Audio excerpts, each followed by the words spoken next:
demonstrates the most basic boxing technique. Yet it shocks these genius students to their core. Even the instructor breaks out in a cold sweat. They all want to know who will win this duel. This is a fighting technique they have never seen before. Is this really the same timid Zeke I know? Before all this, Zeke was the strongest knight on the continent, born into the Empire's greatest dragon-slaying family, yet awakened with the healer profession, entirely unrelated to dragon slaying. And he couldn't use the knight's unique aura. In the end, this led to his banishment from the family. To survive, he had no choice but to keep fighting, for he understood deeply that the weak are destined to be trampled by the strong. This is the truth of the world. Later, by chance, he obtained a legendary ancient relic, and consequently suffered brutal persecution from the Empire. Though he ultimately managed to kill all his enemies single-handedly, he was left mortally wounded at death's door. Even powerful healing arts had no effect. At this moment, he slowly pulls the ancient relic from his pocket, whispering, "I'm sorry, Alicia." The next second, the ancient relic emits pulses of golden light, its powerful will awakening ancient powers. The ancient dragon soul will imprint itself on the soul of one with strong will, initiating emergency measures. Will Zeke Draker agree? At first he thinks this is nonsense, so he agrees without a second thought. Then, a notification window appears, activating irreversible power. As the countdown ends, the next moment, when he opens his eyes again, he discovers he had returned to the past, but he quickly accepts everything. He remembers clearly. This is the Draker family's training cradle. The Dragon Slayer Draker is the hero who kills the evil dragon Bahamut during the Great Human-to-Dragon War 1,000 years ago, saving the continent. And the Draker family, one of the 3 super families, is established by Dragon Slayer, Draker, and Draker's descendants. Because of this, everyone with Draker blood can receive the blessing of aura. They can more easily awaken their aura and become knights. But Zeke alone is the exception. Just then, a notification window appears before him. The ancient dragon soul has completely merged with the chosen one's soul. The next moment, countless windows appear before his eyes. Zeke Draker, class,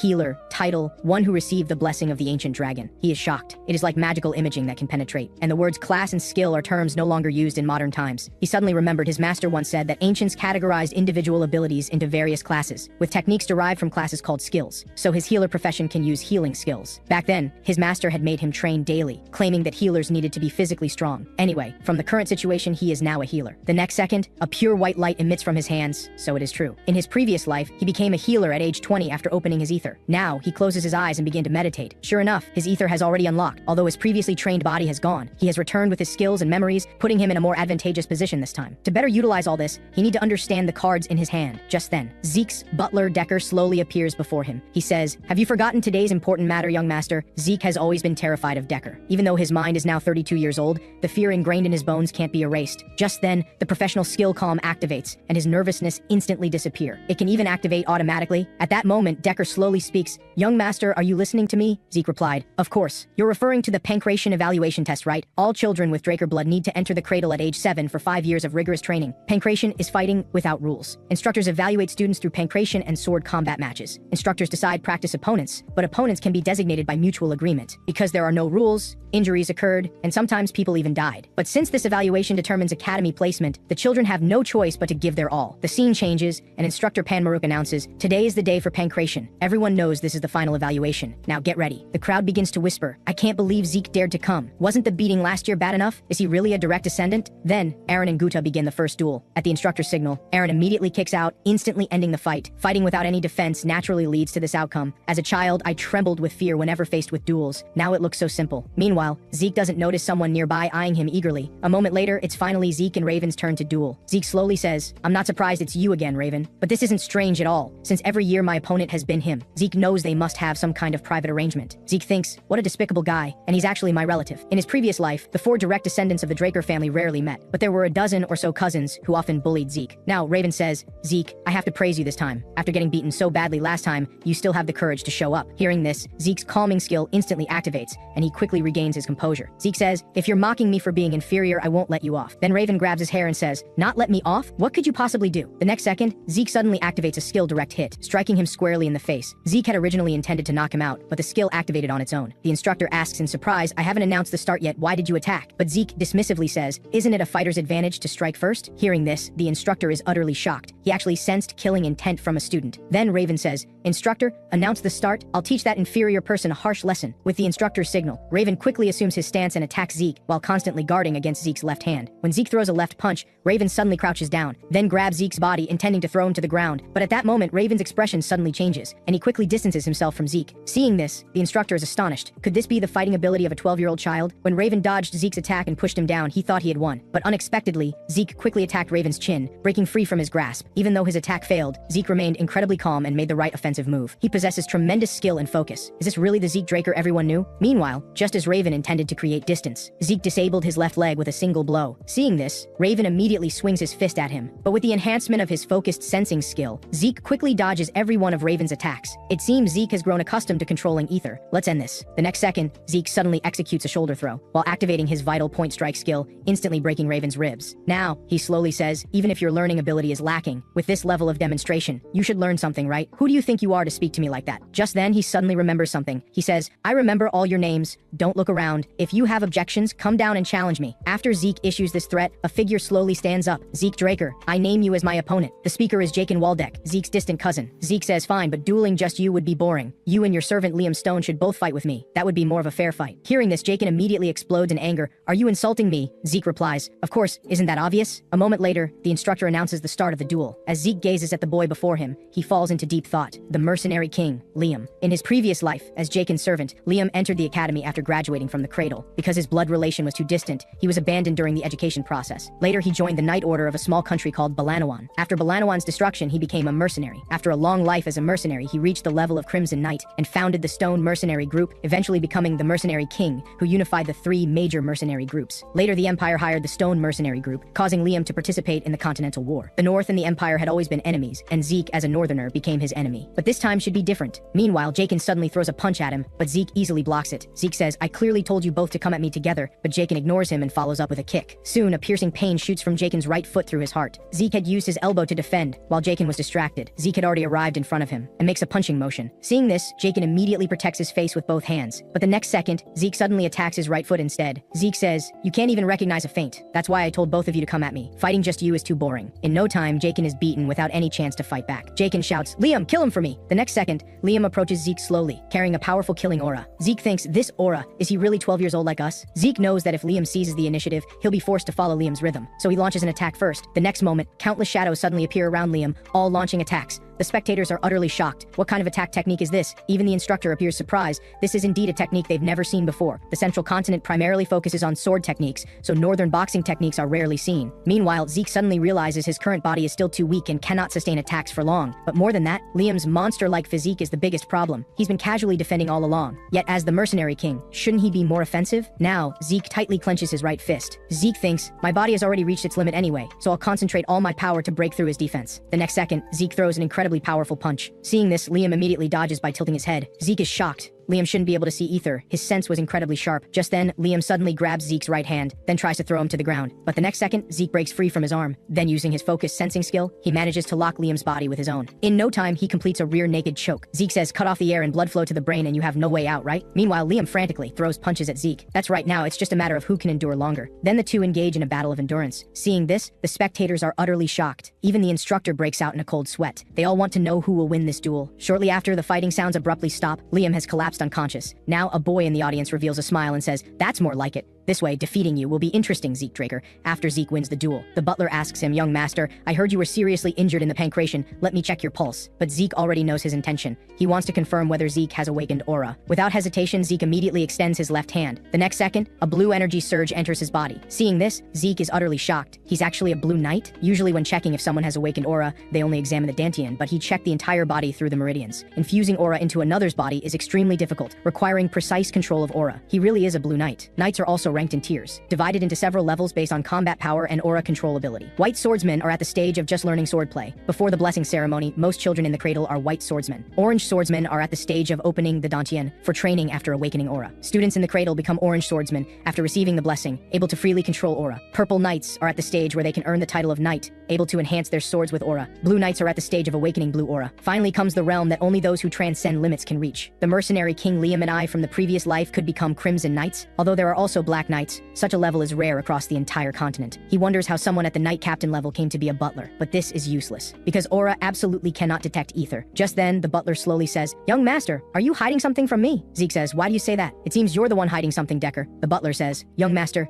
How have you suddenly changed so much? Hearing this, Zeke immediately changes tack. You should ask why I've only changed now. I'll change even more in the future. Everything will return to its rightful place. You just need to follow me. The butler says, I understand, young master. As you requested, I've prepared the training room. Then Zeke leaves, thinking, if the butler is someone monitoring me, I'll keep him close to extract information. But the question is, whose side is he on? Probably one of my siblings. The scene changes to Zeke arriving at his personal training room. Then he summons his status window. From the window display, many skills have been upgraded from novice to proficient. He's puzzled. Were these actively triggered skills there from the beginning? Will skills learned later also appear in the skill bar? But what's the difference between professional skills and skills? Though they activate similarly. And there are dragon race skills. This actually requires 10 points to unlock. Achievement points can only be gained by killing monsters, which requires at least purple knight strength. Why did I return to the past? And what is this system? Looking at the professional skills, this should be related to the ancient relic. Currently, there's still too little information, but as long as I can become stronger, I'm willing to do anything, whether it's the system or the Draker family. This world has two powers, Knight's aura and Mage's mana. Knights control aura through the Dantian, Mages control mana through rings, and these two powers conflict with each other. Zeke's talent was so poor that he had neither a Dantian nor a magic ring. Later, when abandoned by his family, he met his master. His master helped him awaken the healer profession and taught him to use ether. So, he and his master are the only people in this world who can use ether power. After 2 hours of sword training, Zeke's body has reached its limit, but with the help of healing abilities, his body quickly recovers. However, he dares not use this power in front of others, because they would treat him as a monster. Since his stamina and wounds have recovered, it's time to continue training. The scene changes to the Cradle's public dining area, where everyone is gossiping. That Zeke seems like a completely different person. Could he be using black magic? Although Zeke behaved very savagely in the pancration, he definitely can't win. That guy is so weak he can't even lift a sword. What chance does he have? Seeing this, the two who were disciplined by Zeke say, he had a new sword custom made because the old one was too heavy. I can't believe I lost to such an inferior person. He must have beaten me by luck. Just then, Rena slowly speaks up. You think it was just luck? If you really think so, then you have no right to become Draker Knights. Time quickly advances to the day of the sword competition. This match uses real swords, so people die in the sword competition every year. This competition reveals the differences between students. 1 month after the end of year evaluation, the Draker Aura Awakening Blessing Ceremony will be held. Now, Zeke slowly walks onto the stage holding a heavy sword. His opponent is Rena. Rena says, I name you as my opponent. Zeke gladly accepts her challenge. Now Rena suddenly realizes that Zeke is far from simple. Could it be that because his physique has grown, his aura has also strengthened? But she quickly calms down, thinking, I'll just deal with him the same way as before. Now, Zeke can't help but break out in a cold sweat. It's still nerve-wracking to compete with the Shining Knight. Rena is one of the most active 5-star knights on the continent. She awakened her aura before the blessing ceremony and is called a once-in-a-generation genius. Although at this point it's been many years since she awakened her aura. To build a solid foundation, she doesn't use aura at all in the cradle. Just then, with the instructor's signal, Rena launches a thrust attack directly at Zeke. Zeke immediately distances himself from her, but in the blink of an eye, Rena has already appeared behind him, then delivers a powerful sword thrust, instantly sending Zeke flying dozens of meters away. I didn't expect her to be this strong. Meanwhile, the crowd shouts, Rena, stop playing around, quickly kill him. However, a young man coldly snorts and says, in your eyes, is Rena just toying with him?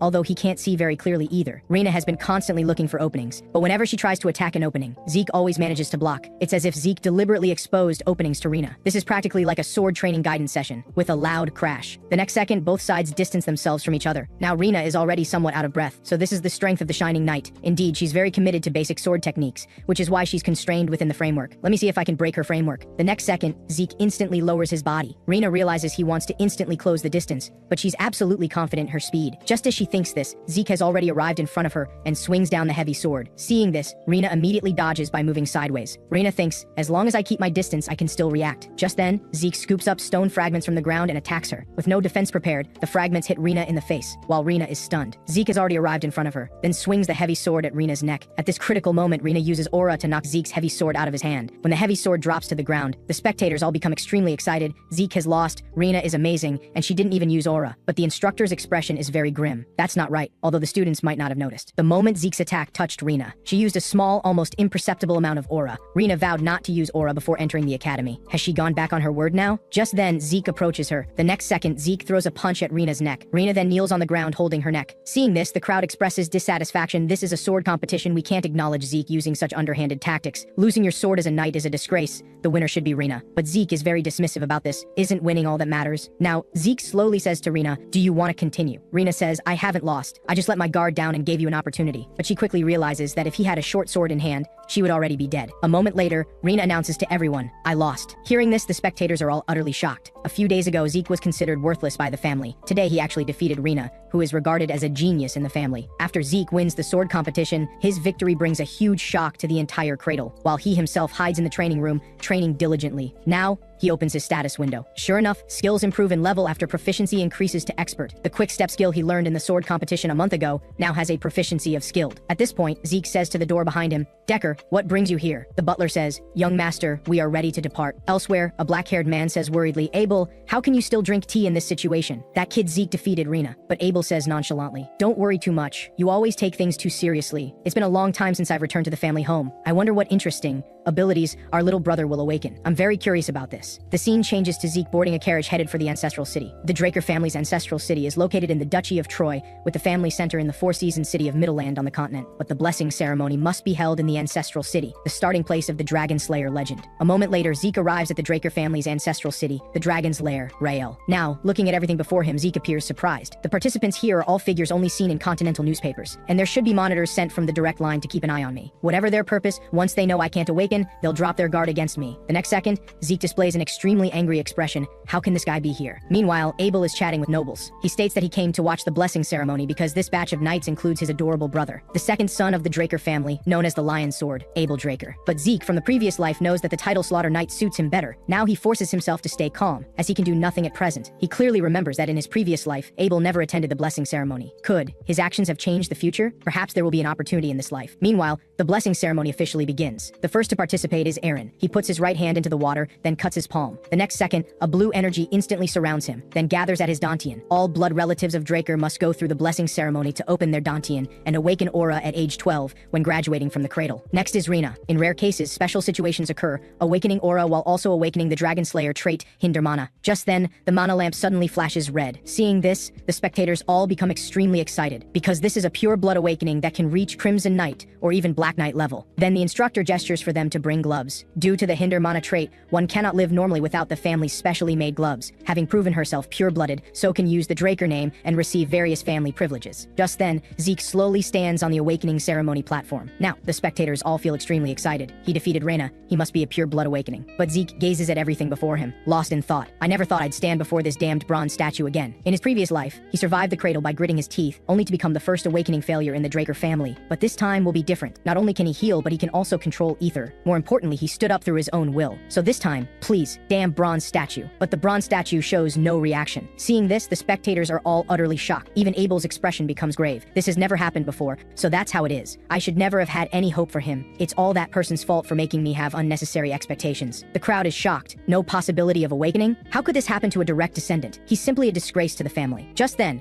a notification window appears before Zeke. System error during processing caused information delay due to lack of information about relevant profession in verification device. Information input now complete. Device verifies user's ability as healing. Profession opening confirmed. The next second, a red light instantly envelops the bronze statue. Seeing this, the spectators are all utterly shocked. It's actually red light. This must be a pure blood awakening.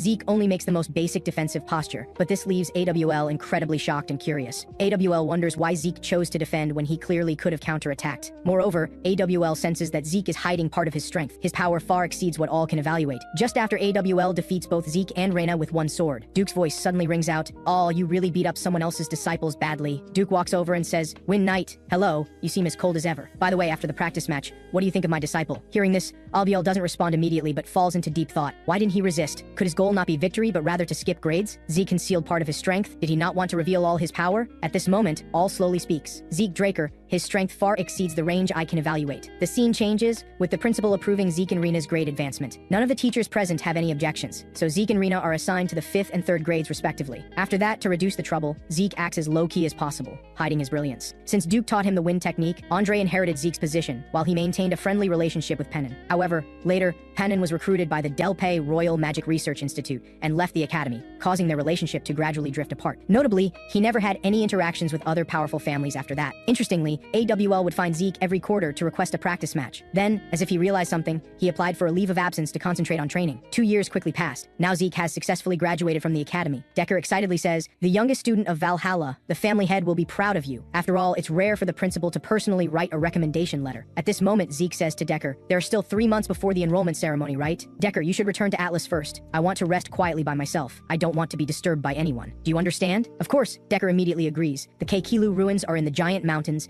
and Zeke plans to explore through the Argus Kingdom, Adventure Guild, under the pretext of resting. Out of caution, Zeke doesn't intend to tell any suspicious person about his purpose. Now, Liam slowly kneels before Zeke and says, "Lord Zeke Draker, hello." Zeke turns and says, "Liam, haven't I told you? This puts a lot of pressure on me." Liam says, "Young master, I'll take my leave now." Zeke says, "Good, use the black card to handle the Bahala school matter." At this moment, Liam curiously asks, "Did you call me here for something?" Zeke says, "Of course. I heard you entered the special class this time. As your lord, I certainly can't stand by and do nothing. From semester evaluation prediction questions to training guides, I've compiled everything you need for the exams. Go to Fabelnir's breathing blacksmith shop and give them this. They'll provide you with the items. Also, you're a 4th-year student now, so I've commissioned the blacksmith to forge a sword suitable for you. Liam, I believe you can definitely keep pace with me. Keep it up, I trust you won't disappoint me." Hearing this, Liam is deeply moved with tears welling in his eyes, and he firmly says, "I will work hard and definitely won't fail your expectations, my lord." Zeke says, "Good. I look forward to your performance." The Argus Kingdom at the northernmost end of the continent, along with Delpay, Tebea, and Alianxia, are known as the 4 great kingdoms of the continent. The giant mountains are the boundary connecting magical beasts and the continent, with dungeons of various sizes throughout the mountain range. Therefore, adventurers seeking to make a fortune rush to the giant mountains. The first king of Argus connected adventurers and dungeons to provide various services, making this the country's main industry. With the royal family's assistance, the giant mountains were divided into hundreds of areas, establishing transportation routes and outpost management. This is the origin of the Argus Adventurer Guild that spread throughout the continent. Now, Zeke registers as an adventurer using the identity of Zeke Mori. For convenience, he disguises himself. After all, Draker is a big family. Using the Draker identity run around would be too conspicuous. Now let me begin the search for treasures. Moments later, Zeke boards a carriage heading to the giant mountains. Finding a seat in this peak season is already quite fortunate. Just then, a voice comes from beside him. "Hi, brother. Are you an adventurer too? You look so nervous. Is this your first time entering a dungeon?" Then a blonde man slowly approaches Zeke and says, "For safety, why don't we enter the dungeon together? Despite our appearance, we're all veterans. Recent dungeons are dangerous, and going alone could make you monster food." Zeke has already seen through their intentions. This is a typical tactic of using rookie adventurers as bait to attract monsters or sell them to slave merchants. So Zeke ignores them, keeps ignorance, then gestures for them to be quiet. He stands up, walks to the coachman and asks, "There are monsters 500 meters behind on the left. They seem to be half-orcs. Do monsters appear in this area?" Hearing this, the coachman is puzzled and says, "This route is supposed to be a safe zone." Meanwhile, the blonde man starts mocking Zeke. "Don't you know that the Adventurer Guild's main route is directly managed by the kingdom? Forget monsters, not even wild beasts can enter this area." Zeke says, "If there are no monsters, then what's that behind you?" The next second, a half-orc instantly destroys the carriage with a single strike. In no time, chaos erupts all around. Half-orcs appearing in the safe zone. Have the outposts lost their function? As I thought, this matter has become much more complicated. Were the Argus soldiers attacked too? Though with so many soldiers, they should be able to handle ordinary monsters. Just then, Zeke notices the wounds on the soldiers. From the wounds on their body, it's obvious that this wasn't done by monsters. This was done by humans. Because if monsters had attacked, the wounds wouldn't be so clean. Moreover, these soldiers show almost no signs of resistance. They were killed with a single strike. Though regrettable, staying here would only lead to misunderstandings. The most important thing now is to find the Keikilu ruins first. Moments later, Zeke arrives at the barbarian territory. According to the mini-map, he has reached the vicinity of the Keikilu ruins. But why are Imperial hounds here? Hounds are talents who emerged from the Empire's knight trainees, specializing in tracking and assassination techniques. They are the Emperor's direct forces. At present, besides high-ranking Imperial personnel, no one knows of the hounds' existence. But they will soon become the main force in the battles the Empire will initiate. Zeke has already tracked their every move through the minimap. After all, in his previous life, he died at the hands of the hounds. And he remembers Duke once mentioned that the Emperor was obsessed with immortality, wanting to search the entire continent. Before Zeke's rebirth, the Emperor was already obsessed with pursuing ancient relics. Under the ambition of unifying the continent, he pursued the absurd dream of immortality. Could the Empire have already discovered the Keikilu ruins? Then, Zeke instantly disappears from his spot, thinking it better to confirm it. At this moment, a hound is about to launch a signal. But the next second, Zeke cuts off his right hand on the spot. The hound took out a yellow signal flare, indicating an emergency. Zeke says, "So you are indeed the leader, but there are only 3 of you. Are you the outer security group? I remember there should be 12 people in a group, right?" At this time, he still wants to question Zeke, asking who sent him. But Zeke says nothing, just beheads him on the spot, saying, "Don't you understand the situation?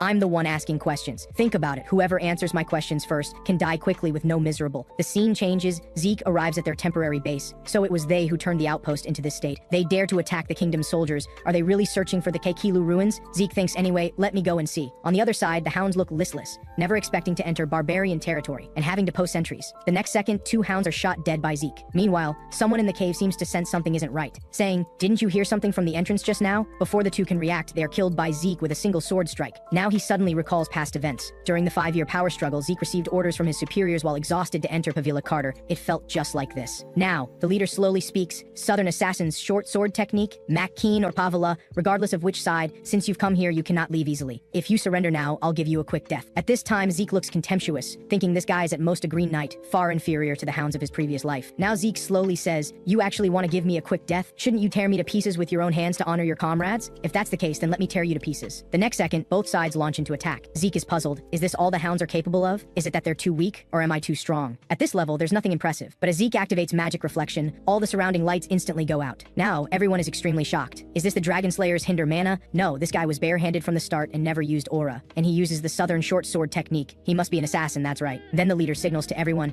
"Don't panic, focus on defense, the lights will be restored soon." But when the lights come back on, what greets their eyes is the scene before them. The leader now wears an expression of disbelief, wondering what's happening. At this time, Zeke's voice rings out, "The Emperor is really bold, daring to covet the Kekilu ruins." Hearing this, the leader doesn't acknowledge it, feigning ignorance and saying, "What are you talking about?" Zeke says, "Don't worry, even if you don't tell me, it doesn't matter. I can still find it." Then Zeke kills him in the darkness. The scene changes. Zeke throws away the short sword in his hand, disguising everything as Keen's doing. Keen Ka Lutel is the organization Zeke joined in his previous life. It was a massive organization willing to do anything for gold. After the southern continent's Cusco kingdom declined due to civil war, Keen and Pavila occupied this lawless zone, although he could conceal his identity with dragon race skills. Using the southern short sword technique and leaving Keen's signature warning would be safer. The Empire will definitely think it was the southern Ka Ruttel's doing. If the Empire takes action to deal with MC Keen because of this, it would be good news for Zeke. If the contents of the discovered letters are true, then the Emperor is even more insane than Zeke imagined. The Emperor's order is to find ancient ruins. What surprises Zeke is that the attached battle maps not only cover the central continent, but also the eastern continent. In Ceasefire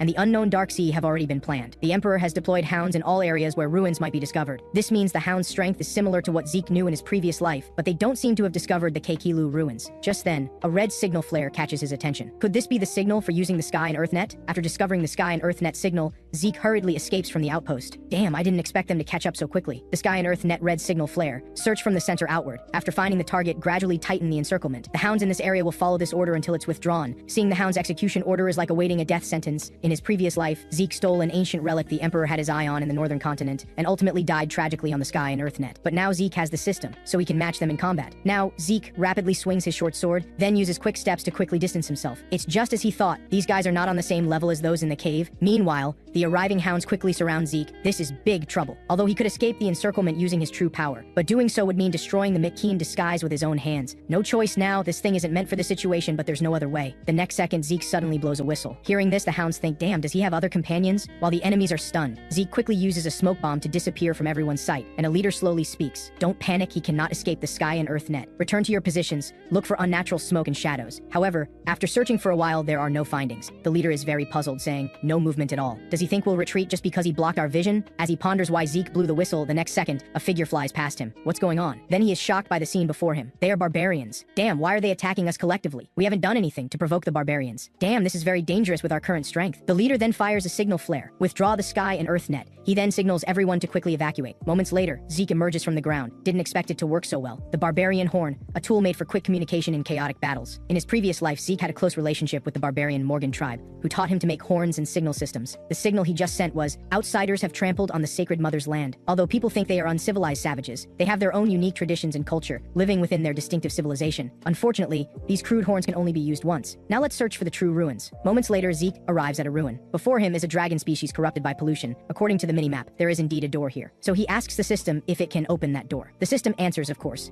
and shortly after, the system opens the door connecting to the Hero King's tomb. But just then, the dragon species suddenly lets out a deafening roar. Zeke thinks, damn, looks like I can't sneak in now. Dragon slaying method application form. The next second, Zeke quickly approaches the entrance. Meanwhile, Zeke uses swift wind step to quickly dodge multiple attacks from the dragon species. His plan is to use shadowless footwork to confuse their vision, then quickly enter the entrance. Just as his plan is about to be realized, the dragon species suddenly opens its blood-filled mouth. Then, with a thunderous sound, the dragon species misses. At this time, Zeke has already drawn his long sword. Dragon slaying method, Chapter 7, Section 1, cutting the dragon's head. With a graceful silhouette descending, the dragon species head is forcibly severed by Zeke. Its acidic blood blood. Zeke suddenly activates healing factors. Acidic blood plus 9-headed monster. Could this be the 9-headed dragon Hadra that his teacher from his previous life had difficulty defeating? Let me test its strength then. Then a fierce battle unfolded. But it was clear that the dragon slaying technique didn't cause it any harm, because in this era, dragon species had long disappeared, and the creature before him could only be considered the closest thing to a dragon species. The dragon slaying technique was completely useless against it. No matter how many times he slashed and wounded it, it immediately recovered from its injuries. And Zeke knew full well that with his current strength, he had no way to defeat it. Now there were only about 30 meters left until the gate. He immediately issued a command to the system window: close the gate. The next second, the gate began to slowly close.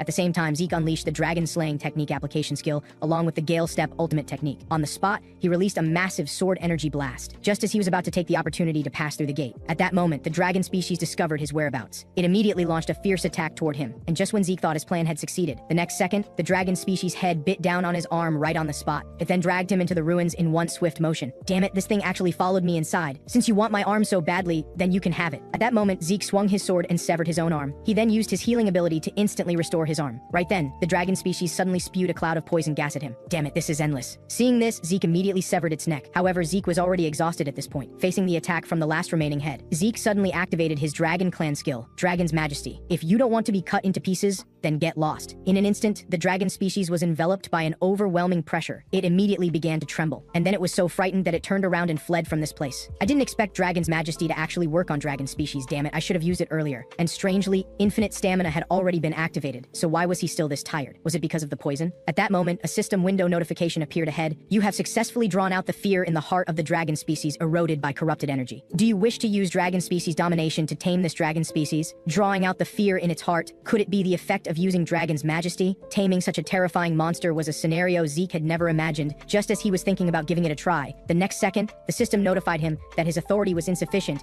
and he couldn't make the fallen dragon species submit. At that moment, Zeke was at a loss for words. Well, it makes sense. It would be strange if such a powerful skill had no restrictions. Just then, a severe pain surged through his body. Warning, the poison from 9-headed dragon Hydra has exceeded dangerous levels. What's worse, healing couldn't eliminate the toxin. Zeke suddenly remembered the gluttony skill. If he could absorb it using blood-based abilities, perhaps he could resolve this poison. Because the 9-headed dragon's blood contained deadly poison, so if he consumed its blood, he would definitely gain poison resistance. Without any hesitation, Zeke immediately activated the gluttony skill. The next second, multiple system window notifications appeared ahead. You have devoured the fallen dragon species head and absorbed the designated creature. Gluttony skill proficiency has increased from beginner to proficient. Because only a portion was absorbed, resulting in an incomplete constitution, you have gained immunity to all poisons. As Zeke suddenly punched down, the immunity to all poisons constitution resolved the toxins in his body. His guess was indeed correct. He then checked his status window. Immunity to all poisons could eliminate most toxins and strengthen immunity. I didn't expect that absorbing designated creatures could increase the skill level. This is really good information. Whatever, I've already wasted quite a bit of time. I should hurry up and move now. The Hero King was a half-human, half-elf born to the wise sage and the Elf King. Just like in Legends, his birth was not smooth. Due to an evil magic conspiracy,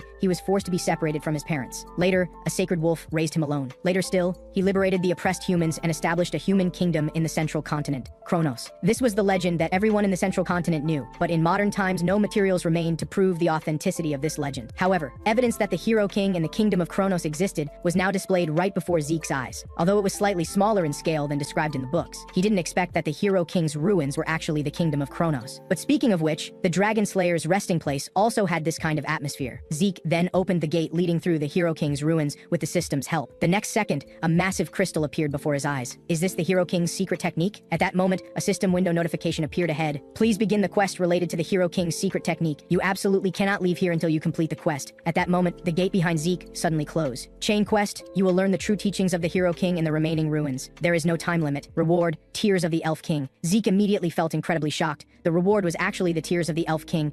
The next moment, the worm suddenly launches an attack. Seeing this, Zeke immediately raises his sword to block it, then quickly distances himself from it. Even the Green Knight doesn't want to encounter dungeon worms, because they have the ability to devour the ground as they move. If can't complete the task within the time limit, then will be buried here directly. Meanwhile, Zeke and the monster engage in several exchanges. Even though Zeke inflicts multiple wounds on its body, he fails to cause any significant damage. Just as Zeke prepares to deliver a full-powered strike, the next moment, the ground suddenly begins to crack open, this damn worm. Seeing this, Zeke immediately plunges his sword into the worm's body. At the same time, the worm writhes and tightly binds Zeke. On the other side, Liam is gradually approaching Zeke's position. At this moment, Zeke suddenly realizes the pressure has lessened considerably. He then instantly escapes from the spot. He curiously asks, Liam, what exactly did you do? To this, Liam immediately responds, I applied anesthetic to my sword. I see the main component of the anesthetic is belladonna, which only makes humans feel numb. But for worms, it's lethal poison. Who would have thought he could figure out that belladonna counters worms in this situation? His adaptability is strong. Zeke says, as expected of you, Liam, your nickname suits your outstanding judgment and responsibility. Liam, after I give the signal, thrust your sword into the worm's body. It seems bringing you on as my subordinate was the right choice. The next moment, Zeke quickly makes several cuts on the worm, then says, Liam, it's now. Hearing this, Liam immediately plunges his knife into the worm's body, instantly causing the worm to howl in pain. Meanwhile, Zeke slowly gathers ether. Soul God / skill. With a shadow flashing past, the giant worm is split in half on the spot. At this moment, several notification windows appear in front. Completed sudden task. You have received the task reward, double points. 2 boxes randomly sent. Currently have 780 points. Meanwhile, the instructor is grading the students. Just escaping earns you a basic score of 30 points. Calculating from the monster heads collected, Rena's total score is 180 points. Everyone present is utterly shocked. Indeed, pure bloods are different. Worthy of the Thune family, far exceeding the passing score of 130 points. Next, Owen of the Gemins family, total score 120 points, far exceeding the passing score of 70 points. Truly remarkable. But in his heart, Owen thinks, Rena Thune, let's see how long you can remain arrogant. If things don't work out, I'll just kill her like I killed Zeke. Just then, a familiar voice sounds out. It's been a long time since I've seen sunlight. Seeing this, everyone says, isn't that a dungeon worm? Aren't half-orcs the highest scoring monsters? These two actually captured a dungeon worm? At this moment, Owen appears utterly shocked. Seeing this, Zeke says, what's wrong? Are you that happy to see me? Hearing this, Owen's face instantly darkens. Zeke says, that's right, you look much better this way. At this point, Owen angrily turns and leaves. Owen thinks, damn pureblood, I'll make you pay dearly. Just then, Instructor Andre begins to grade the two. Since I'm responsible for grading,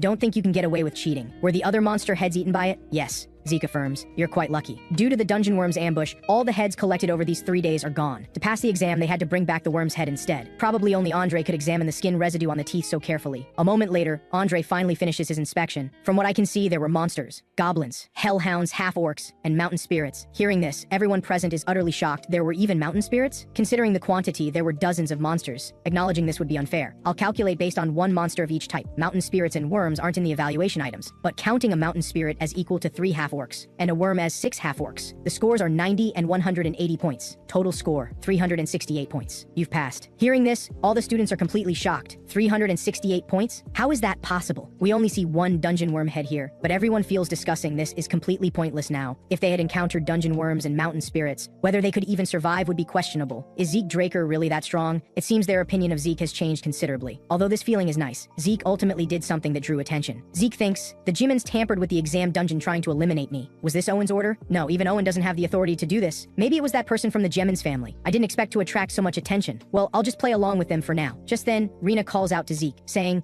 you won this time. Hearing this, Zeke is bewildered. What does that mean? A moment later, Zeke arrives at the training ground. Currently, he spends 50 points to unlock the gluttony skill. The next moment, detailed information about the gluttony skill appears before him. In gluttony state, all consumed food will be completely converted into energy. When eating magical creatures with blood abilities, you can acquire that creature's abilities. So I can absorb monster abilities? I should have unlocked this before starting the exam. As for energy conversion, I'll have to try it to know. Just then, a dark shadow instantly devours the meat in Zeke's hand. In no time, a shadow appears beneath Zeke's feet. Like sinking into a swamp, the meat instantly disappears into the shadow. The absorbed ability supplements insufficient energy. At this moment, he can feel not only mental fatigue, but also physical fatigue and even ether being restored. This is amazing. With this skill, I can reduce the side effects of all skills. Brain fatigue can be solved with gluttony. Physical fatigue isn't felt due to unlimited stamina. This way I can train without eating or sleeping. Just then, Decker reports something important to Zeke. Young master, your sword is ready. So Zeke goes to the blacksmith shop. Currently, he's holding the sword and examining it carefully. From its appearance, it's a very crude sword. Zeke asks, did you intentionally not temper it? But Galleon says this is the sword's original form. Zeke says, you mean this form of sword is most suitable for me?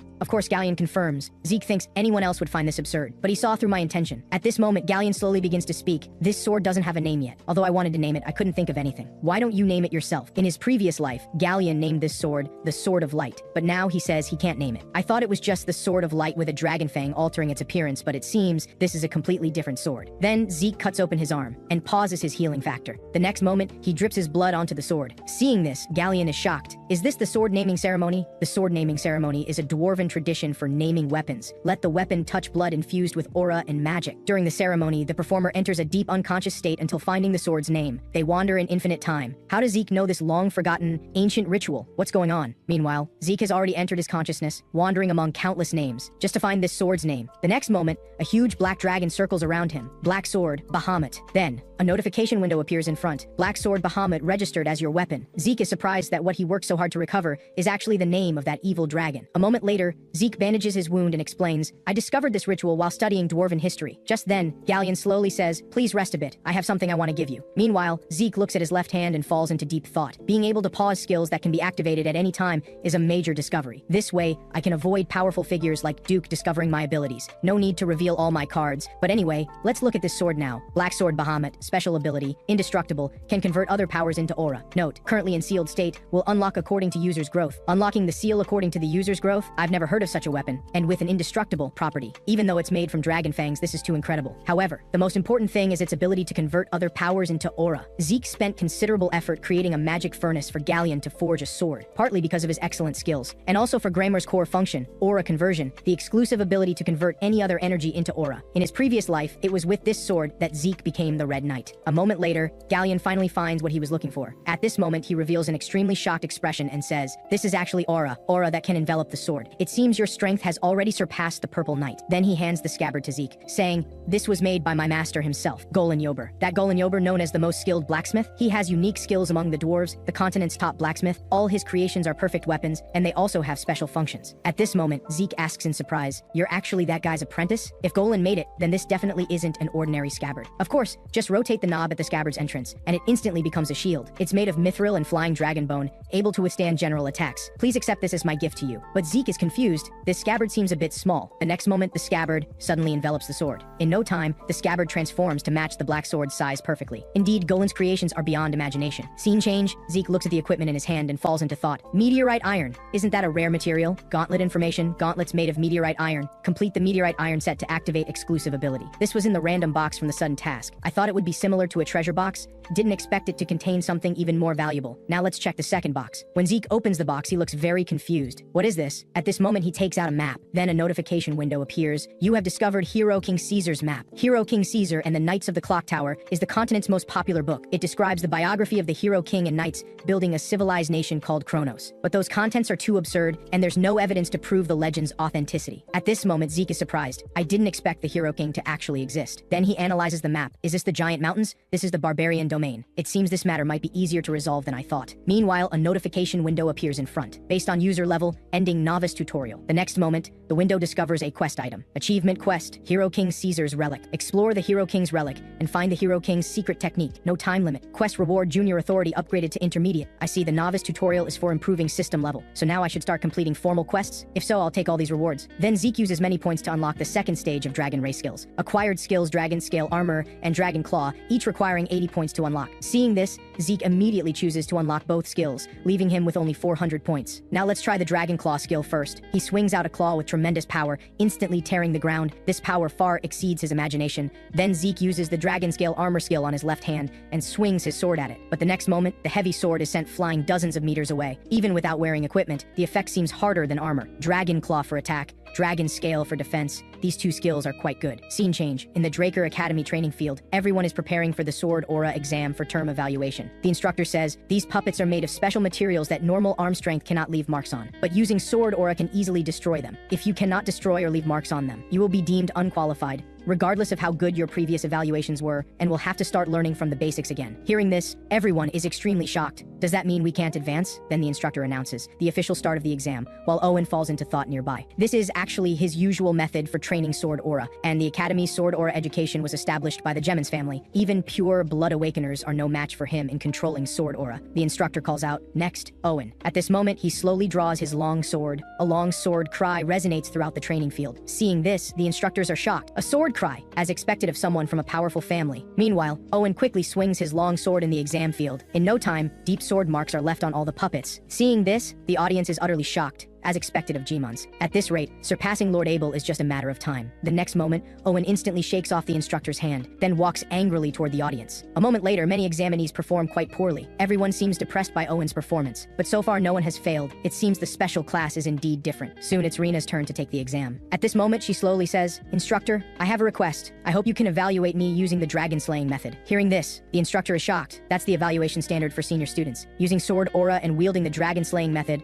are completely different levels of difficulty. Inputting aura into a sword only requires superior attention, but the dragon slaying method requires allocating aura to each move, needing precise control. At this moment, Owen feels a sense of joy. Reina, you're embarrassing yourself. Your sword aura will dissipate after just a few swings, while the concerned instructor says, this will make the exam stricter. Are you sure? Reina confirms. Then Reina slowly gathers sword aura. The next moment, a figure quickly flashes through the puppet group, accompanied by flashes of sword light. In no time, the surrounding puppets are completely destroyed by Reina. At this moment, everyone is astounded. They thought Owen was the strongest, but compared to Reina, they're worlds apart. Owen isn't happy. Damn, Reina stole my spotlight again. Just then, Reina points her sword forward. Owen thinks, damn, is she going to mock me publicly? No, she's never been interested in me from the beginning. After Reina completes her exam, Zeke feels helpless. Zeke thinks, she's staring at me so intently, I can't pretend not to see. Since that's the case, I'll agree. Instructor, please evaluate me using the dragon slaying method too. Hearing this, one instructor says disapprovingly, do you think you're Reina? Think the dragon slaying method is easy to demonstrate? But another instructor agrees, saying, the conditions are the same as Reina's, is that okay? Of course, Zeke confirms. At this moment, one instructor asks puzzledly, why did you agree to him? I've never seen him in class. The other instructor says, Zeke made a bet with instructor Andre. Zeke won, so he doesn't have to attend classes. He's the first pure blood awakener to exhibit golden light. In the dungeon exploration exam, he broke Lord Abel's record. He is the rumored Zeke Draker. Meanwhile,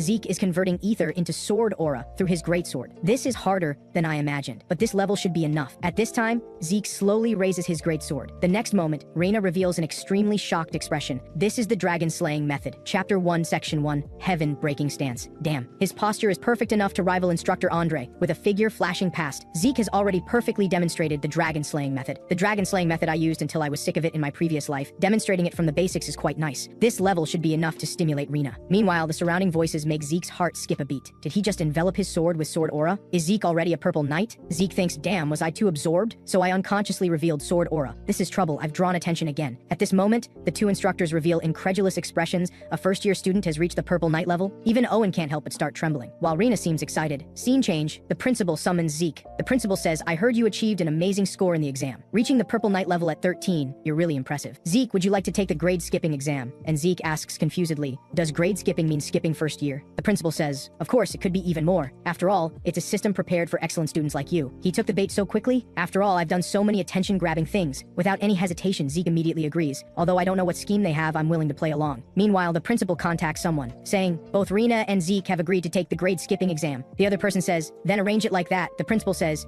yes, I understand. Things are getting more and more interesting. Elsewhere, in the Draker Academy Advanced Class Aura training room, Zeke and Rena are arranged to come here. Then a figure suddenly appears before the two. This is the high-level knight from the main family in charge of today's grade-skipping exam, AWL Draker. Hearing this, Zeke is extremely shocked. Is this the Willow Sword? In his previous life, Zeke encountered this person. He originally thought it was the Empire's hound finding him again, but later he discovered AWL didn't seem to have any hostility toward him. He just wanted to properly bury his teammates. Seeing this, Zeke handed him some tools, saying, let me help you. Even if you don't want me to, I'll still help. I'm Zeke from the Northern United team. You're from the Draker family, right? At this moment, he slowly responds, no, I've abandoned the Draker surname. Zeke says, then what should I call you? He says, just call me Willow Sword. All? It certainly fits the cold name Willow Sword. But still, Draker actually sent a high-level knight to be responsible for a first-year grade-skipping exam. High-level knights are the pillars of Draker. It's a senior position only given to those with martial prowess, reputation, and experience. Meanwhile, the instructor begins to announce the exam rules. The exam is a sword duel. As long as you don't lose consciousness or surrender, you can continue challenging. Please use all your talents freely. Just as Reina prepares to be the first to take the exam, All slowly says, no need to do it one-on-one. Attack me together. After All makes this bold statement, Reina is about to launch an attack, but is stopped by Zeke. Zeke says, don't be angry. You know the power difference between him and us. Besides, the exam has already started. If you had rashly charged over just now, you would definitely lose points. Hearing this, Reina immediately calms down. She says, Zeke Draker, what do you need me to do? Zeke says, in this situation,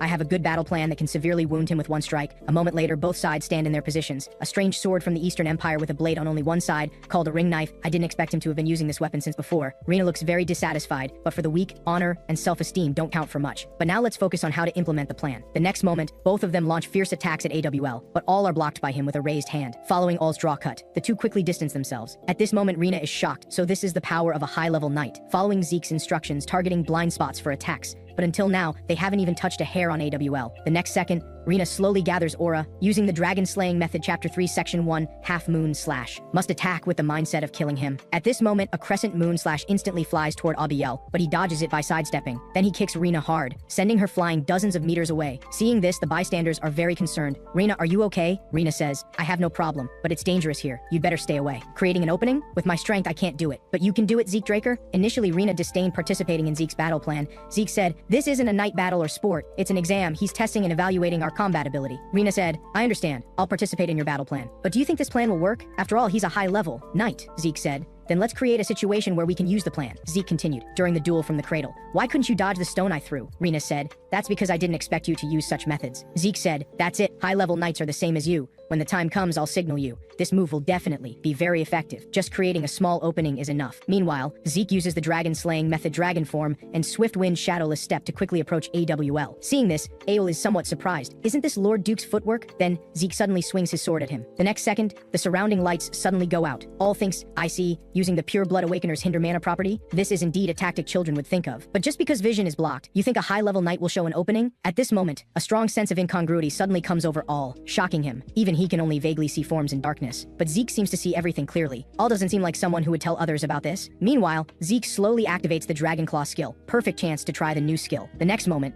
a huge Dragon Claw suddenly attacks OWL. Seeing this, he immediately swings his sword to block it. Shocked, is this really a student's sword strike? No, this doesn't look like a sword strike at all, but Zeke's strength has long exceeded the level of normal students. Rina definitely can't move as freely as Zeke in darkness. Excluding unnecessary combat power, limiting my actions, this move only works against opponents of similar strength. The next second, both sides launch fierce offensive again, and Zeke is surprised he adapted to fighting in darkness so quickly. At this moment, All heavily brings down his sword. Disappeared, can only vaguely see forms, feels like fighting a shadow. Just then, All swings his sword to the side. It's actually a magic lamp. At this moment, Zeke has already cut down all the magic lamps. The sound of falling magic lamps covers the sound made by Zeke. The next moment, Zeke suddenly swings his sword at him. Zeke shouts, "Rina, now!" Along with Zeke throwing a bottle into the air. This is the bottle Zeke asked the professor to make earlier. Inside are flash and sound magic. The next second, a sound wave and a flash of light burst forth. The huge noise causes All to cover his ears. All thinks, "Damn, they caught me off guard." Meanwhile, Rina seizes this opportunity to attack AWL. Even Zeke quickly attacks him too. But just then, All uses the full moon slash from the dragon slaying method to counter both their attacks, sending both flying dozens of meters away. Damn, this guy is just too strong. At this moment, everyone is unsettled. Is he really a pure blood awakened? But the mana lamp clearly didn't react at all. Could the bronze statue be broken? Zeke knows that if he speaks now, it will certainly arouse everyone's suspicion. Just then, Abel claps his hands and says, "Why is everyone so serious? This term we have 2 pure blood awakened ones. Isn't this something worth celebrating?" Hearing this, the nobles present all agree, "That's right, this is something worth celebrating." Then he gestures to his subordinate, "What are you standing there for? Quickly get gloves for Zeke." Shortly after, Zeke puts on the special gloves. "I know this guy's intentions all too well. My mood is absolutely terrible." Meanwhile, the instructor announces to everyone, "The blessing ceremony ends here. There will be a celebration party later. Please enjoy yourselves." Zeke is thinking about leaving this place. The next moment, Abel calls out to him, "Zeke, where are you rushing off to? Congratulations on your pure blood awakening." Then he extends his right hand to Zeke. At this moment, Zeke falls into contemplation. If he refuses, Abel will definitely sense his hostility. Perhaps he should cooperate with him for now. The next second, images of Abel's inhumane actions flash before his eyes. Then Zeke refuses his handshake. Seeing this, Abel displays an extremely contemptuous expression and says, "You're making me uncomfortable, Zeke." Zeke's expression becomes firm. Even if it means death, he will never shake Abel's hand. At this moment, Abel slowly speaks, "No choice then. Seeing you is enough. So until next time, Zeke. Of course we will definitely meet again." Scene changes, Zeke returns to his room. But why didn't anything happen? All pure blood awakened ones possess the characteristic of interfering with mana, indicating they have abilities completely opposite to mana biological dragons. But most equipment is powered by mana, and pure blood awakened ones need gloves provided by their families. If one truly is a pure blood awakened, problems would definitely occur after removing the gloves. Then Zeke opens his status window. It's completely different from before, not interfering with mana, but reflecting mana. It seems he needs to analyze this slowly. Mana reflection can use distorted magnetic fields to make surrounding mana lose its effectiveness. Is mana reflection actually classified as a skill? Because it doesn't activate all the time, so the mana lamp wasn't affected, and before the ceremony, it was a rare profession. But now it's a unique immortal. But he quickly notices something strange. All students emit blue light as ordinary awakened ones. Only Rina has the red light of a pure blood awakened. While he started with red light, but later changed to gold. The system once mentioned that the identification equipment lacked some information. Could the equipment refer to that bronze statue? And when the system input information, the previously unresponsive bronze statue emitted red light. At this moment, he suddenly realizes the bronze statue doesn't determine whether one is awakened, but confirms if the user has qualifications. Rare professions are red, unique professions are gold. It's just that in this life, the concept of professions disappeared, so it became a tool to confirm awakening. To the extent that rare professions are called pure blood awakening by them. Has no family head ever discovered this issue? And he suddenly realizes he has achievement points, probably obtained at that time, so he chooses to use them without hesitation. The next second, countless window prompts appear. Dragon skills unlocked. Dragon Eye, Dragon Majesty, and Gluttony skills need more achievement points to activate. But what does gluttony mean? Eat a lot, digest quickly? Although he doesn't know what it is, it looks very good. Then Zeke unlocks the Dragon Eye and Dragon Majesty skills. The next second, he suddenly activates the Dragon Eye skill, but there doesn't seem to be much change. However, he quickly notices something strange, because the bronze statue in the courtyard looks like it's right in front of him. I didn't expect this would be so useful. Just then, a window prompt appears. Do you need to mark the information of the discovered items? The next second, detailed information of all surrounding items appears before his eyes. Then Zeke suddenly loses all his strength. It seems this long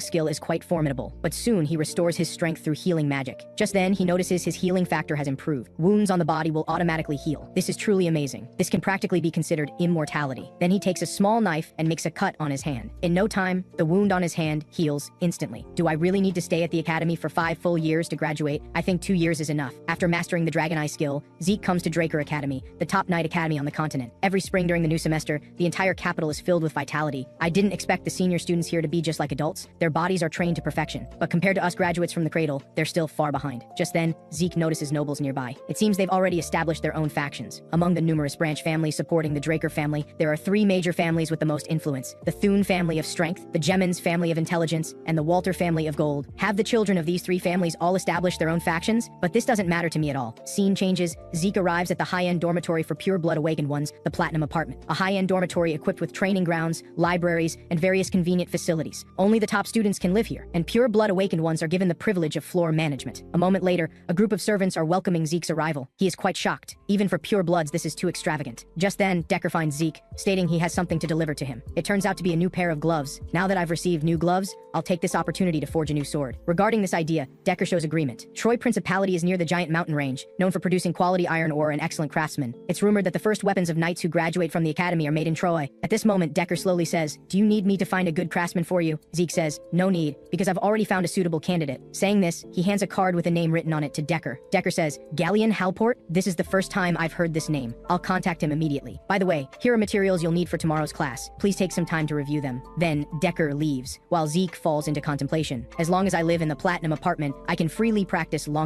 skills. Just then, a servant nearby says, "Miss Rena invites you to dine together." "It's Rena. Let me go see." Scene changes. Zeke arrives at Rena's floor. Rena says, "Welcome, Zeke." Rena snaps her fingers, and the next second, her attendants turn and leave. She says, "I'm sorry, the people of our family are somewhat special. Let's get to the main topic after we finish our meal." Scene changes. Now Zeke is deep in thought, worthy of being called the Shining Knight. She's using her Dantian to control aura, already reaching the level of a purple knight. But why is her swordsmanship so rigid? It's a waste of her talent. A moment later, having finished the meal, Rena gets to the main point. She says, "Zeke, accept the help of the Thune family." Hearing this, Zeke is very puzzled. "Have you forgotten that I'm a pure blood awakened like you? It seems you have some misunderstandings about pure blood awakened ones." Rena says, "We indeed get many benefits, like this Platinum Apartment, but we won't receive any training resources. The academy has accumulated centuries of academic and practical experience, a personal coach who can effectively improve your abilities. If you don't have these, even with your talent, you'll eventually be eliminated. So you need a family that can help you." Even Abel, the current Red Knight, received help from the Gemins family. Although the Thune family head didn't tell me the reason, it seems you haven't received any additional help, right? I'll say it again, accept the help of the Thune family, but Zeke immediately refuses. Rena is instantly shocked. She says, "Why? The Thune family's help would be good for you." Zeke slowly speaks, "It's not because of these things, but because I don't need any favors beyond being a pure blood awakened. Since you sincerely invited me for a meal, I'll give you some advice. Your swordsmanship has too much follow-through force. I guess you might be too concerned about those behind you. Listen carefully. Your strength is the flexibility that comes from your resilient body. Don't directly accept attacks and defeat your opponents with force. Instead, use your flexible body to avoid the opponent's attacks. Then take the opportunity to deliver a precise strike to the enemy. If you can do these things, you'll definitely be stronger than you are now." Hearing this, Rena says, somewhat dissatisfied, "Strength is the symbol of the Thune family. I'm just following family tradition." But Rena thinks he's not wrong. She has always been trapped in the family's ideology, and all this is unconsciously reflected in her sword. Did he see through me? Everyone has praised me as a genius since childhood, but no one has ever given me any advice. Zeke, who exactly are you? After giving Rena advice, Zeke is walking towards the dormitory. In his previous life, this place was like hell for him, but after becoming a pure blood awakened, everything has changed. This place is practically like heaven. Just then, a voice calls out to him. "Zeke, are you also in the special class?" Owen Gemins is the third son of the Gemins family. In his previous life, he bullied Zeke. He's someone good at pretending to be nice. Now he slowly speaks, "Yesterday I invited you to dinner. Why didn't you reply? That letter on the table yesterday? Don't joke around. Why should I reply to you?" The next second, a tall figure blocks Zeke's path. The person says, "Zeke, how dare you ignore the young master's goodwill?" Zeke is very curious about who this person is. The person says, "I can understand your desire to please the young master, but you should also know who you're challenging." At the same time, Zeke waves his hand to block the attack. Then both sides distance themselves from each other. "I didn't expect the senior students here to all use aura." Now he slowly speaks, "My name is Debon Roswell. People here call me Mighty Debon. I'll teach you a lesson on behalf of young master Owen." Mighty Debon? A guy who isn't even a knight dares to take such a nickname. The next second, Zeke smoothly comes to his front, then delivers a punch infused with aura, immediately sending him flying dozens of meters away. Zeke says, "So, after Mighty Debon, who's next? Decide quickly, young master Owen." At this moment, Owen slowly walks to Zeke's side and says, "Don't be too arrogant, Zeke." Then they turn and leave. Draker Academy is broadly divided into 2 two types of classes. One is the ordinary class, with scheduled courses and learning objectives from morning to night. The other is the special class, where students can freely choose courses except for basic ones. It's a class composed of the academy's top students. Now Zeke is showing complete indifference. I didn't expect everyone here to be graduates from the cradle. Just then, the professor slowly says, "To encourage the new students of the special class, we've invited a distinguished guest today, the captain of the Eastern Empire team 20 years ago, the hero who organized the invasion of the Empire with his strategic mind, Principal Howard Draker." Battle hero Howard, although called a hero strategist, is actually a despicable person. Just by coincidence, he disrupted the enemy's plans and ended up becoming a hero. And most importantly, in the previous life, it was this guy who expelled Zeke from the academy, forcing Zeke to wander in the Troy Principality, eventually being sold as a slave to Kalutel in the south, and Zeke swears he will make him pay for all of this. At this moment, the professor slowly says, "Before we start class, please bring your swords and meet at the training field." Shortly after, everyone arrives at the indoor training field. Dragon slaying basics is actually a required course for the special class. In the previous life, because he couldn't use aura, Zeke spent 2 years learning what could be completed in 3 months. At this moment, the professor slowly speaks. "I am Andre, responsible for the dragon slaying basics course for the special class." Hearing this, the crowd begins to discuss. He seems to be wearing Draker's formal uniform. Could he be the red-eyed knight Andre? He's not a pure-blood awakened, but he graduated early from the academy with the first place ranking. He's a genius, awarded the title of Draker. But Zeke appears very surprised the special class teachers are at such a high level. He's known for his inflexibility. The next second, he gestures for everyone to quiet down. At this time, he notices the heavy sword Zeke is carrying on his back. He asks, "What's with that sword?" Hearing this, Zeke immediately draws the heavy sword and swings it a few times, then says, "As you can see, this is the sword I can use." Andre is very puzzled and says, "Don't you know that students should choose swords according to their physical conditions?" At this moment, Zeke is very helpless. He already knew this sword would cause a stir. He says, "If I can defeat the teacher with this sword, can I skip the explanation?" Hearing this, Andre immediately releases a powerful aura, but it's blocked by Zeke's hard mental defense skill. Andre draws his sword and says, "As long as your sword can touch my sword, I won't pursue your disrespect this time, and I'll exempt you from the dragon slaying basics course." The next second, a powerful aura instantly rushes towards Zeke. Andre slowly speaks, "Don't worry, I won't use aura against students." Hearing this,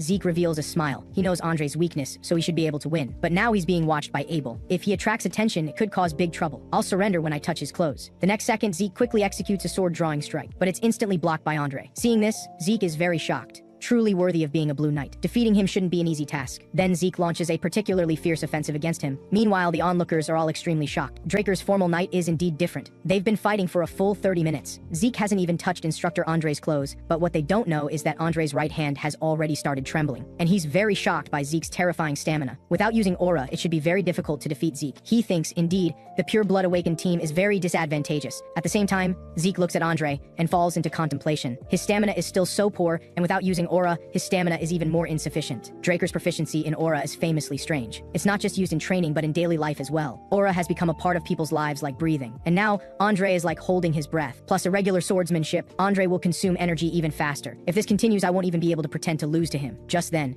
Zeke suddenly thinks of a solution. I just need to induce him to use aura. After all, letting him win now has no meaning. The next second, Zeke suddenly uses the quick step skill. Now Zeke's figure continuously appears around Andre. Just as Andre looks shocked, Zeke has already leaped into the air, then uses the skill, one-hit kill. At this critical moment, Andre suddenly pulls away, then concentrates aura on his sword, followed by a heavy strike towards Zeke, immediately sending Zeke flying dozens of meters away. Seeing this, Rena can't help but show a worried expression. Damn, I didn't expect it would hurt so much, but now it's time to fall down. The next second, Zeke suddenly collapses on the ground. Seeing this, Andre silently sheathes his sword and says, "You don't need to attend my class anymore." Then Andre asks the crowd, "Is there anyone else who doesn't want to attend my class?" Hearing this, the audience all show extremely terrified expressions. Andre continues, "Then I'll consider the rest as participants." Scene changes, Zeke is lying on a hospital bed. Although he didn't touch Andre's clothes, in the end, Andre had to use aura. This means he has acknowledged Zeke's strength. From the results, Andre has disciplined the class, and Zeke has gained freedom in terms of time. At this moment, he recalls Andre's final strike. This is Cleave the Sky from Chapter 1, Section 1 of the Dragon Slaying Rules, but even Zeke didn't expect the Blue Knight's use of this move would be so powerful. The reason he could hold his own against the Blue Knight is because he has healing abilities in his body, but these alone are far from enough to live a free life. To not be bound by others, one needs immensely powerful strength that doesn't need to submit to anyone. Just then, a figure appears before Zeke. He says, "So you're Arthur's youngest son." Zeke is very shocked. Who is this guy? At this moment, the red-haired uncle asks Zeke his doubt. "Kid,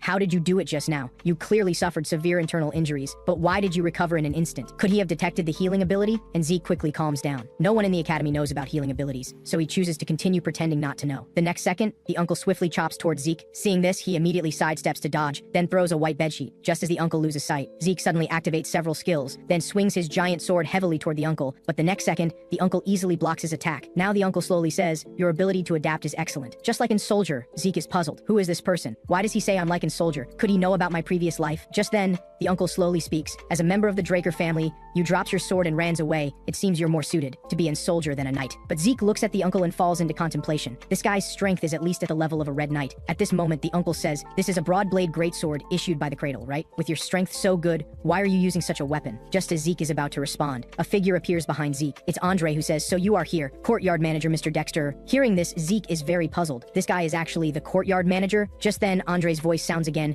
Weren't you at the training field just now? How did you come here so quickly? Student, if your wounds are healed, please go back quickly. As Zeke is about to turn and leave, the uncle says, if you have time, come to the greenhouse on the west side of the academy. I will teach you some good things. Zeke immediately refuses. This temper is exactly the same as Arthur's. Courtyard manager Dexter? This must be a fake identity. His status is high enough to directly call Draker family head Arthur by name. Andre's only teacher in this life. Duke Draker, known as the Wind Knight. His strength alone can rival the entire kingdom. One of the legendary Black Knights. When he suddenly disappeared, it caused a sensation across the continent. I didn't expect he was hiding here. I heard Duke is a person with deep obsessions. It said he became a Black Knight because he liked the color black. And Zeke is very interested in Duke. But since he wants to give me guidance, I definitely won't miss his ultimate move. I want to turn his interest into an obsession. Scene changes. Now magic theory lecturer Pinon is teaching. He says, does anyone know how to solve this situation? However, no one is willing to answer him. Just then, Zeke raises his hand and slowly says, Professor, I don't quite understand the mana conversion drive you just explained. Hearing this, the professor immediately becomes interested. It's the first time a student has asked him a question. A moment later, as everyone is about to leave the classroom, the professor calls out to Zeke, it's rare to meet such a studious student like you. If you want to know anything, you can come to my research room. I was a student at Delphi Magic University and received many scholarships. Hearing this, Zeke is surprised. Although I knew he wasn't an ordinary magician, I didn't expect he was from Delphi Magic University. Without any hesitation, Zeke immediately agrees. After all, having a good relationship with a magician has no disadvantages. Magicians who are good at calculations have more open minds, more suitable as partners than rigid knights. Pinon? Let me see if he's useful. Just then, Zeke notices nearby. Duke is lying on a bench. He's curious why Zeke didn't go to the greenhouse to find him. He says, I should have told you I would teach you good things, right? To this, Zeke says, didn't I already refuse at that time? At this moment, Zeke slowly speaks. I know your skills are excellent, but I'm busy training and don't have time. Meanwhile, Duke smoothly comes behind Zeke, and before Zeke can react, he's knocked unconscious with one strike. When Zeke regains consciousness, he finds himself at the greenhouse on the west side of the academy. Zeke says, did you kidnap me? Duke says, yes, I did bring you here. I'm very interested in you. Now even inner thoughts are spoken directly. He seems to be somewhat anxious, just as Zeke is about to use quick step to escape. The next second, Duke has already moved behind him. As he slowly raises his left hand, Zeke is instantly forced to stop. This guy is still playing with me. And Zeke asks puzzledly, what exactly about me interests you? Duke says, how did you instantly heal your internal injuries at that time? It seems he's very concerned about this. Zeke says, if you're so curious, why not try it yourself? Hearing this, Duke immediately disappears from the spot, just as Zeke looks confused. The next second, Zeke's greatsword is motionless as it comes toward him.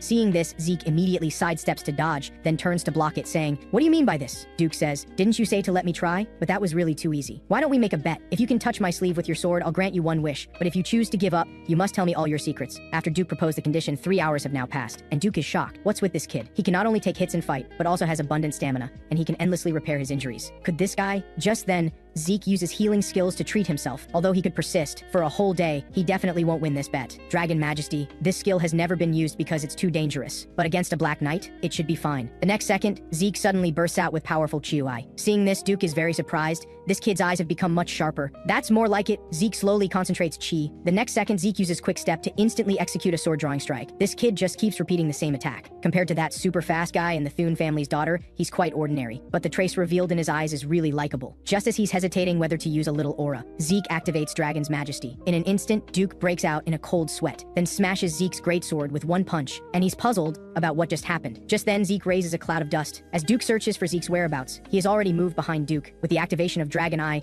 Zeke quickly swings a sword at Duke, but the next second, the slash passes through Duke's body. Then, Duke turns into a gust of wind and disappears. Seeing this, Zeke appears extremely shocked. Could this be Duke's ultimate move? Creating wind from normal speed walking, that's why he's called the Wind Knight. Now, Duke appears behind him saying, let's call this match a draw. The next second, Duke suddenly delivers a heavy punch, sending Zeke flying dozens of meters away. Now a window prompt appears. You have exceeded the allowed fatigue range due to excessive use of skills. Then Zeke slowly closes his eyes due to extreme fatigue. At this moment, Zeke reveals a smile and says, you haven't even told me your true identity, have you? Courtyard manager, Mr. Dexter. In the next second, Duke throws Zeke back into the room and says, kid, you're right. I was once the Black Knight of Draker. Duke Draker. Seeing this, Zeke immediately expresses his apologies. I have been disrespectful to a family elder. Please forgive me. Duke says, so you were waiting for me to tell the truth all along? Zeke curiously asks, Lord Duke, what do you mean when you say you were once a Black Knight? Duke says, nothing special. Just that I used to be black, and now I'm red. Hearing this, Zeke is very surprised, but I thought knight ranks can only go up, not down. At this moment, Duke slowly says, let's not talk about this now. Of course, I will tell you the truth later. I recognized you from the beginning, and I just wanted to become your official disciple. At this moment, Duke reveals a slight smile and says, you really have some guts, kid. All right, I'll take you as my disciple then. Hearing this, Zeke is very surprised. Was it really that easy? Afterwards, Zeke recites the discipleship oath to Duke. At the same time, Zeke asks Duke the question on his mind, what did you see in me that made you accept me as your disciple? After all, Duke is famous for not taking disciples. Even the century genius Andre had to pursue him for several years before becoming his only disciple. But Zeke can probably guess the reason. When he crossed swords with Duke,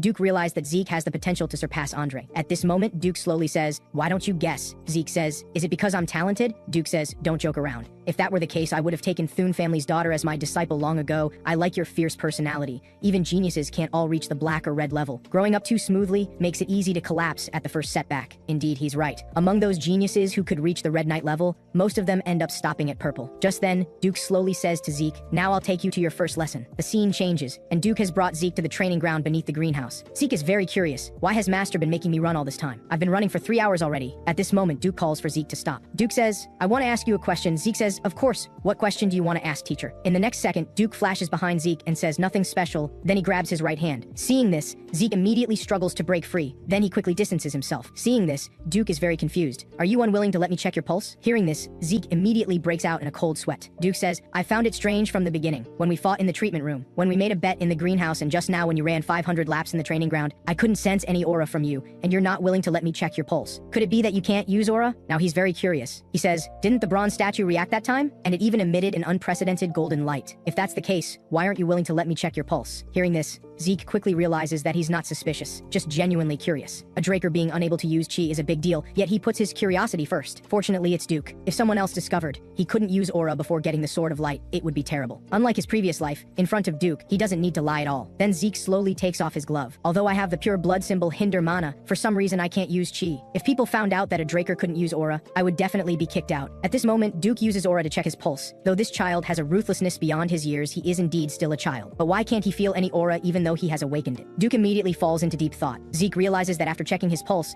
Duke is still uncertain. After all, the blessing ceremony is absolute for Drakers. Even if he truly hadn't awakened aura, he would use other excuses to deny this truth. At this moment, Duke slowly says to Zeke, could it be that you are an irregular? Irregular. As expected, that's what he thinks. Someone who doesn't know the concept of professions would definitely think this. Irregular refers to those with special abilities who can use both aura and mana. The ability to see the future is an abnormal ability, but people generally don't have a good impression of irregulares. Zeke asks puzzledly, why would you think I'm an irregular? Duke says, because you have abnormal stamina and regenerative abilities. Even minor internal injuries need time to heal, but you recovered instantly. I know that consumes a lot of energy, but do you know what that energy is? It's aura. All the aura you produce is used for stamina and regeneration. The aura is used up the moment it's generated, so I can't sense any aura from you. Zeke says, if I can never use aura, doesn't that mean I can't learn teacher skills? Hearing this, Duke laughs. Don't worry. The wind technique is a special combat technique that doesn't use aura. It's a special skill created by knights who have reached a certain level based on their own characteristics. Most typically deepen the dragon slaying method, but that requires using aura. My wind technique only requires training the body. Now watch, I'll demonstrate for you. With Duke's sudden exertion, in the next second, countless footsteps instantly appear around Zeke. In less than a moment, Duke reappears before his eyes. Duke says, did you see clearly? Zeke says, of course, I just need to follow your footsteps, right? Duke says, that's right, so give it a try. At this moment, Zeke takes a deep breath. In the next second, he quickly moves his body following the footprints left by Duke. Now he can see things through imitation that he couldn't see before. It's like practicing with someone. Each step has a very clear purpose. Each step has its use. In less than a moment, Zeke demonstrates the wind step before Duke. A week ago, his talent clearly wasn't this strong. What happened to him during this week? At this moment, Duke is incredibly shocked by this. This is truly a once-in-a-millennium talent. Zeke reveals a mischievous smile and says, this level should put me on par with a black knight, right? Duke says, you really are arrogant, kid. The scene changes, and Zeke is now wolfing down food in the dining hall. Just then, Andre finds Zeke. He curiously asks,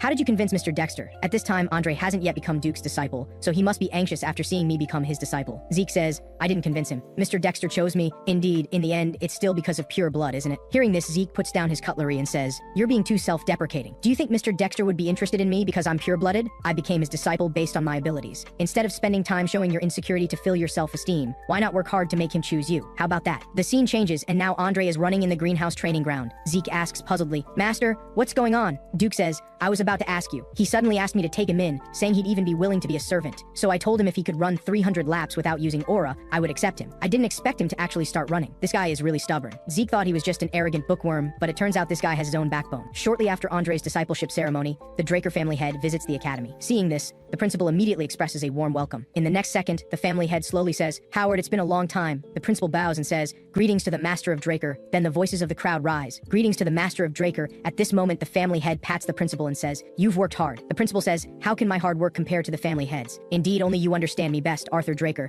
the head of the Draker family, one of the 3 transcendent families, the Dragon Slayers." Then Arthur goes to the highest point of the academy and says, "Young Dragon Slayers, you are Draker's hope and future. Train hard. Your development is Draker's development." Hearing this, everyone present kneels down and says, "We will keep this in mind, Draker family head." A moment later, Zeke is invited to Arthur's room. He bows to the family head. The family head says, "No need to be so formal. Please sit down. I heard you like tea, so I brought some good tea, hoping it suits your taste." Hearing this, Zeke is shocked. Does the family head know what I like to eat? Could he be implying that even the Emperor might not know, but Draker knows everything? Arthur says, "I called you here because I just heard that Duke recently took a disciple, which surprised me, although I don't know what. Your goal is, as long as you study well under Duke, you will definitely become the strongest on the continent." At this moment, Zeke says, "I want to become stronger than anyone. I want to live freer than anyone. That's my goal." In the next second, Arthur suddenly unleashes powerful aura. Arthur says, "It seems I'm also a target you want to surpass." Meanwhile, Zeke is already breaking out in a cold sweat, because this is the Astra sword that holds the power of life and death, the pinnacle of aura usage that only Black Knights can achieve. Without any hesitation, Zeke immediately states, "That's inevitable." Hearing this, Arthur immediately unlocks the Astra sword. This guy is a true Black Knight. He's completely different from Duke. Arthur says, "I came to the academy to check things out and encourage you, but that clearly isn't enough." Saying this, Arthur hands Zeke a card. He says, "Congratulations on becoming Duke's disciple." Seeing this, Zeke immediately appears extremely shocked. This is actually a black card. With this card, he can get the maximum discount while having unlimited spending. Arthur says, "Use this card as you wish." Zeke immediately expresses his gratitude. Zeke knows his intention. Using this card will leave records, allowing him to track Zeke's whereabouts. But he hasn't mobilized the black stage yet, indicating he hasn't taken Zeke seriously. Then Arthur signals that Zeke may leave first. Zeke says, "I understand, Lord Family Head." A moment later, Zeke slowly leaves Arthur's room. Meanwhile, Duke enters Arthur's room and says, "You're really annoying. You leave Zeke in the cradle, and now you're acting like a kind, good father." But Arthur slowly explains, "You know I'm sitting in the position of Family Head. This is unavoidable. It seems that you're the only one who can chat with me so casually." As he speaks, the family head takes out a bottle of juice from his pocket and says, "Why don't we drink and chat?" Arthur says, "You must know that the situation on the continent has been a bit strange lately, even though you're staying at the academy." Hearing this, Duke immediately states, "How would I know about those things?" But Arthur responds, "Your eyes left on the continent are still alive." Duke says, "You already know, yet you still ask me this." Arthur says, "The Emperor is obsessed with immortality and has searched the entire continent for it. Do you think it's possible?" Hearing this, Duke says in surprise, "Magic can delay aging, but immortality is absolutely impossible." Arthur also agrees with this view. Arthur says, "But what if it's related to an ancient dragon relic?" Hearing this, Duke immediately shows an extremely shocked expression. Meanwhile,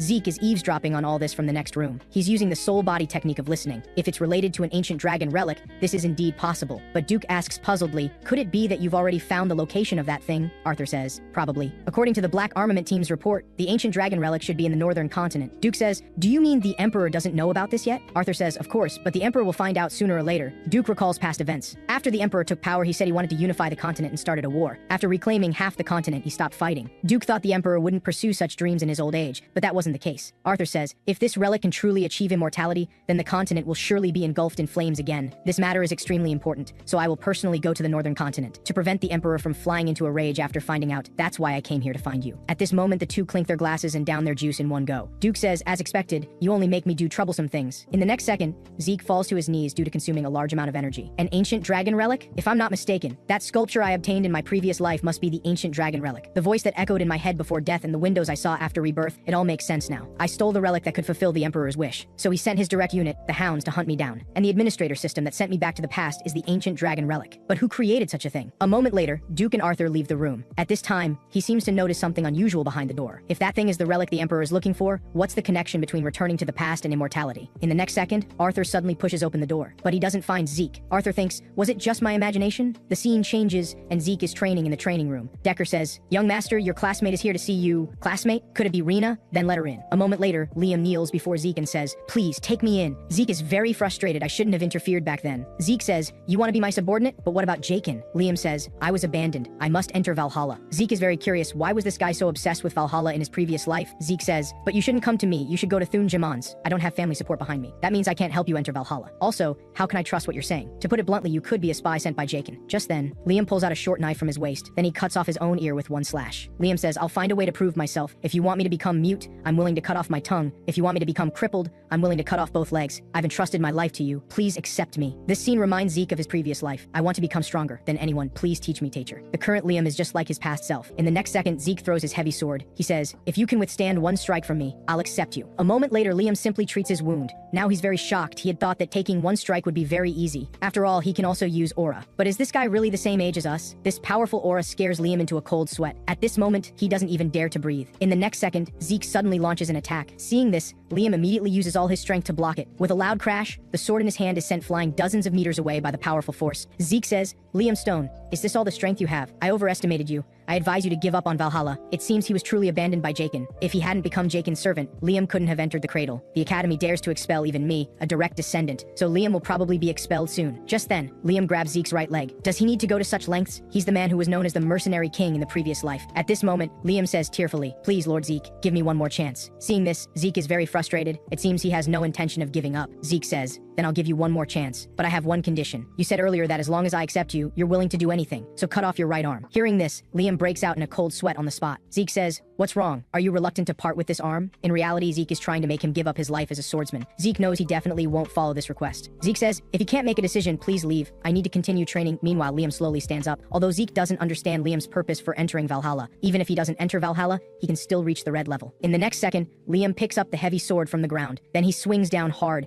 aiming at his own arm. Damn, he's really too crazy. Without any hesitation, Zeke immediately intervenes and breaks the heavy sword. Then he grabs him by the collar. He says, what joke are you playing? What if I change my mind? You actually dared to do it. Liam says, that's because I might lose something more important than an arm. Zeke says, if you do this again, I will kick you out without hesitation. Hearing this, Liam says happily, Lord Zeke, do you mean you're willing to accept me? Zeke says, of course. But before that, quickly pick up your ear. The scene changes. Zeke and Liam are having a meal. Liam says in surprise, can I really use such good medicine? Zeke says, of course you deserve it. But speaking of which, what is more important than your arm? Liam says, it's my mother. After Jaken abandoned me, I received news that my mother had collapsed from a high fever. Although the fever quickly subsided, her body developed rose-like spots, and her body became increasingly weak. Even the village healers don't know what disease my mother has. Zeke says, so you want to go to Valhalla because Valhalla can provide the best medical resources on the continent. At this moment, Zeke writes down some text. Rose-like red spots, periodic high fever. These are symptoms of the red flower disease that will sweep across the continent 5 years later, highly contagious and lethal, claiming countless lives. Fortunately, a treatment was developed then, otherwise the consequences would have been unimaginable. Zeke hands the prescription to Liam and says, this medicine is very simple to make, even village healers can produce it. Seeing this, Liam says in shock, how do you know about a disease that even healers don't know about? The genius alchemists, the Al and Jet brothers,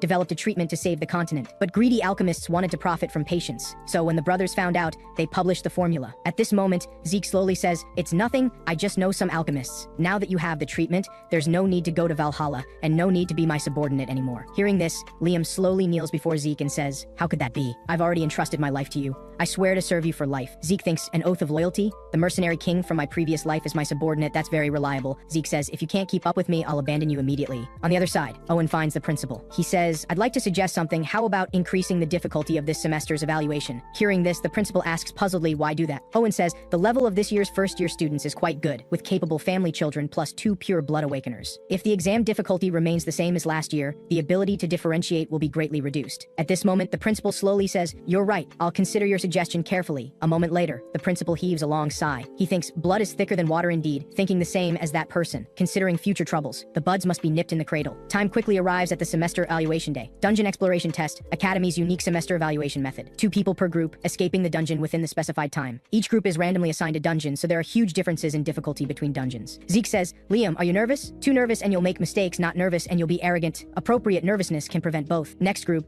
Zeke and Liam. Just then, the instructor stops them and says, wait, your test location is over there. Now Zeke seems to have noticed something. The instructor says, what's wrong, students? Why aren't you going in? Zeke says, nothing, we'll follow your instructions. Saying this, the two slowly advance toward the dungeon. Although the dungeons vary in difficulty, these are academy-controlled experimental dungeons with no real danger. Each group receives a timer upon entering the dungeon, with each group having a time limit of 96 hours. Basic combat ability is also part of the evaluation. Bringing back monster heads can earn extra points. Most importantly is to leave the dungeon. Failure to escape within the time limit results in failure. A moment later, the two set up a tent for rest. They've now been in the dungeon for 16 hours. By the exam day, Zeke had trained for 4 days without sleep, meaning he hadn't closed his eyes for 90 hours. Unlimited stamina can only recover physical fatigue, not mental fatigue. In a dungeon where anything can happen, it's best to minimize risks. Meanwhile, Zeke gradually closes his eyes. In the next second, an image appears before him. Bells swaying in the wind, a tattered battle flag, and a tragic scene. Now Zeke suddenly wakes from his dream. Damn, that dream again? Wait, I think I just heard the sound of bells. Then Zeke seems to notice something. He immediately extinguishes the torch and says, Liam, wake up, enemies are coming.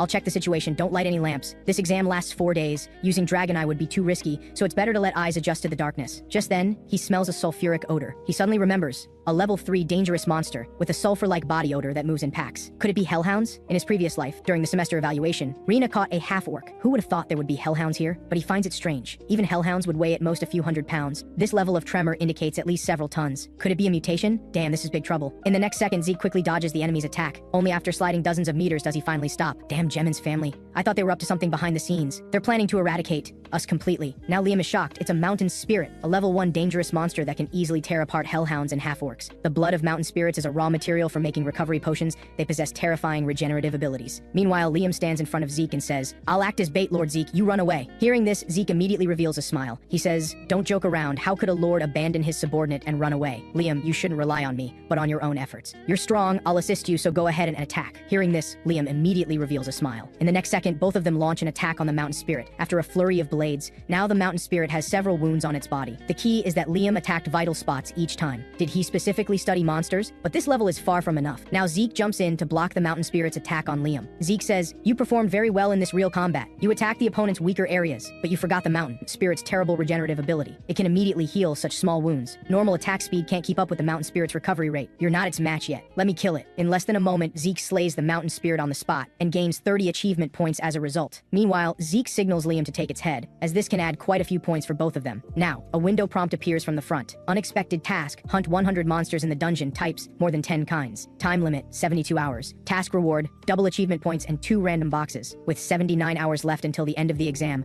hunting 100 monsters is not a problem. But the key is the 10 types of monsters. Even if the scale is large, there are usually only 4 to 5 types of monsters in the exam dungeon. But since it's a trap prepared by Gmons, if they search carefully, there should be 10 types. Meanwhile, Liam completes the collection of the mountain spirit's head. Zeke says, "Very good, Liam. Follow me. Don't fall behind." After a moment of hunting, time quickly dwindles to just 12 hours remaining. Zeke says, "Liam, how is it? After hunting so many monsters, you should be used to real combat now, right?" Liam denies this. "I'm still not quite used to it. Indeed, this does take a long time to adapt to." At this time, Zeke stares at the window and falls into deep thought. So far, he has only hunted 9 types of monsters, and there are no more places to search. The Jimin's family isn't helpful at all. Why didn't they prepare one more type of monster? Just then, a violent tremor arrives. In the next second, the ground instantly splits open, creating a huge crack. Seeing this, Zeke immediately shouts to Liam, "Liam, drop the bag and run." Before he can react, Zeke has already come to his front and cut off his backpack. Zeke says, "Don't worry, Liam. It's just monster blood. Now you just watch from the side. I may not be able to protect you anymore." Dungeon Worm, a monster that requires over a dozen monster-killing purple knights to defeat. This is an extremely dangerous creature. Damn, Jimons, they came well prepared.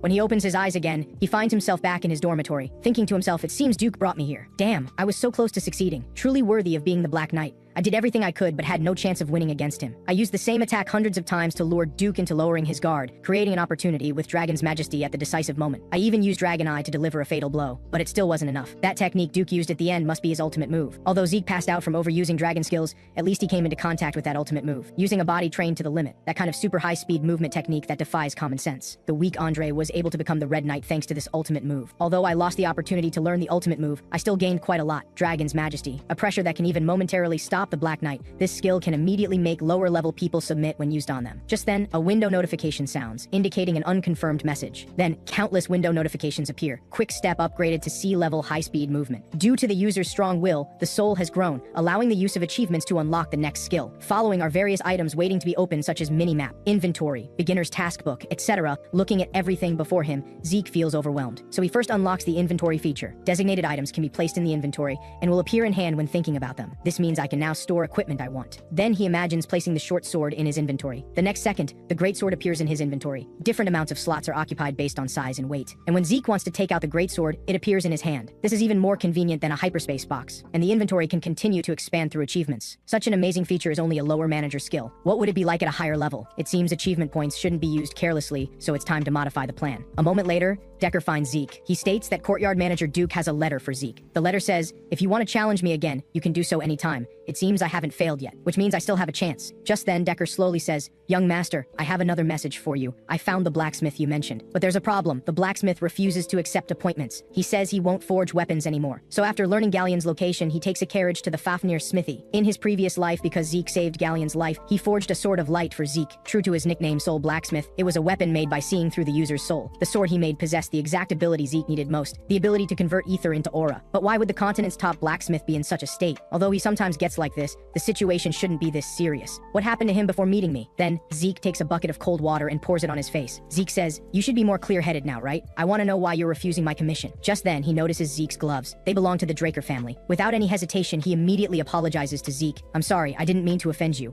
I can't even make what I want for myself now, let alone make things for others." Seeing this, Zeke is very puzzled. Does Galleon also have this kind of period? When Zeke first met him, he was the best blacksmith on the entire continent, and he never seemed to mention his past. But Zeke currently doesn't have 10 years to wait for him. Then, Zeke asks him, "May I see your failed works?" There's no way around it. I'll have to point him in the right direction. A moment later, Zeke follows Galleon to the back courtyard. Zeke notices that the weapons here all look as exquisite as works of art. Then Zeke observes the weapons here. These aren't failures at all. They're just as excellent as what he made when he became the continent's top blacksmith in the future. Next, Zeke uses Dragon Eye to observe the weapons. As I thought, is the problem with the furnace? You must be using your own original forging method, right? Mixing various metals to create lighter materials. But the hardness is too low, and there's only one reason for this problem: failure to remove excess impurities during the heat treatment process. Galleon is shocked that Zeke not only identified his forging method, but also pointed out its fatal flaw and cause. He thinks, perhaps Zeke might be able to help me after all. At this moment, Galleon slowly says, "I have a good proposal. Could you take a look at this?" The next second, Galleon opens his design blueprint. Zeke clearly knows this is the secret to Galleon's success 10 years later: the design for a magic furnace. One that can freely control the furnace's temperature using magic. Zeke says, "This design is indeed very suitable for you. But since you've designed the blueprint, why haven't you built the furnace?" Galleon slowly explains, "Because I haven't designed the most important mana drive, and commissioning the magic tower to design one would cost at least 10,000 gold coins. A normal family's monthly living expenses are only 10 gold coins. Did it really take him 10 years to save this amount?" At this time,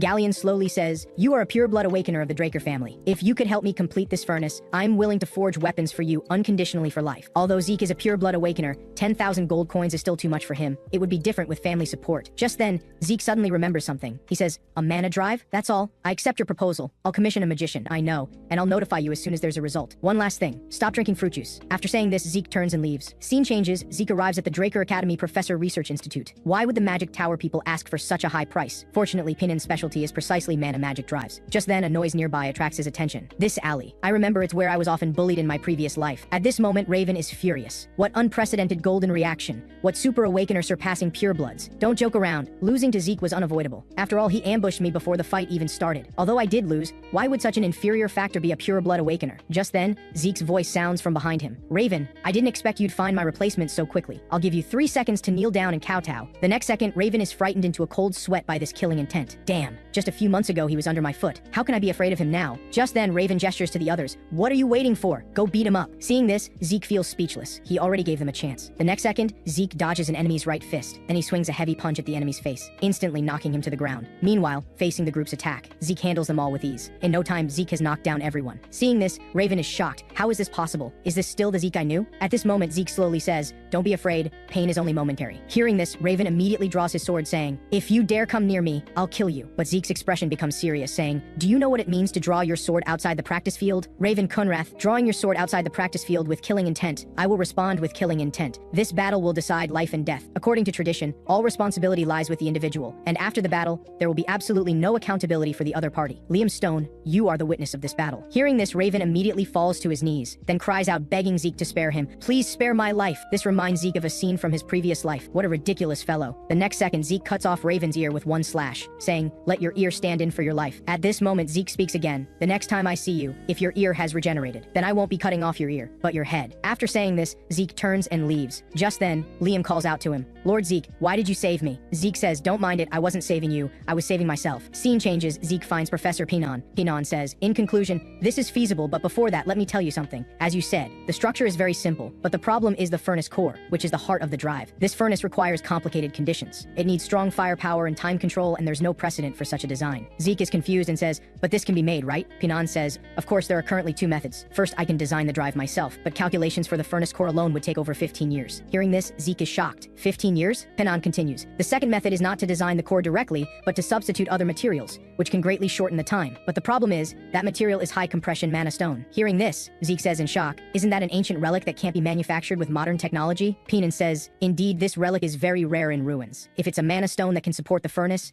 It's worth at least 3,000 gold coins. Damn, 15 years is too long. If people discover I can't use aura, I'll be expelled from the academy. But 3,000 gold coins is too much for me, and I can't give up the Sword of Light. The reaction that appeared on the blessing ceremony day made everyone think I could use aura, but actually that was done using ether and healing. Ether is a force humans can't control, and besides the protective aura my master taught me, I can't use sword techniques that require aura. Moreover, aura has a wider range of applications than ether and is easier to control, so I need the Sword of Light. But where can I find high compression mana stone? Just then, Pennon slowly says, the person who designed this blueprint is really amazing. Considering the complex furnace core, this structure is very efficient, something rarely seen even in Golden Age ruins. Golden Age ruins? That's right, why didn't I think of that? Zeke says, Professor, please design the drive before I return. Hearing this, the professor says in surprise, you're not really asking me to spend 15 years on this design, are you? Don't joke around. I'll bring back the high compression mana stone. So, he goes to the Draker Academy Central Library. After Draker and Draker killed the evil dragon Bahamut, humans entered a century of peace, giving birth to the Golden Age. The ancient relics found in the dragon's lair at that time were items from the Hero King's era, far surpassing modern technology and magic levels. High compression mana stone that could support an entire village's mana consumption was also a relic from the Hero King's era. The library designed by Draker had low usage but was constantly maintained, and during an expansion, they discovered ruins from the Golden Age. After months of excavation, they found many Golden Age relics. This caused a huge sensation at the time, but all this happened 10 years later. Scene changes. Zeke quickly arrives at the central library. At this moment, he decisively uses the Dragon Eye skill. The next second, he discovers something unusual in the library. As I thought, it's hollow inside. Then Zeke concentrates ether in his hand, using a technique called Soul God Slash, a skill his master taught him for using ether. Putting willpower into ether gives it cutting ability, which can be applied in various ways, but the side effect is consuming large amounts of ether. As Zeke uses the skill, he quickly enters the underground space of the library. A moment later, Zeke walks deeper into the secret passage holding a torch. Just then, a noise nearby attracts his attention. Skeletons! Judging from their weapons, these weren't created by a mage. If that's the case, let's quickly dispose of them. In no time, Zeke completely eliminates the 2 skeletons. Just then, a window notification appears in front. Killed 2 skeletons, gained 2 achievement points. He suddenly remembers that killing monsters can also earn achievement points. This is an opportunity to gain a lot of points. Scene changes. Zeke kills 20 skeletons in one go. Now he has 40 achievement points, so he decisively unlocks the mini-map feature. The next second, the entire map appears before his eyes. This looks like a magic map. Then he notices a conversion device nearby. That can convert the flat map into a 3-dimensional one. Seeing this, Zeke is excited. This feature is amazing. But why is this room red? Just then,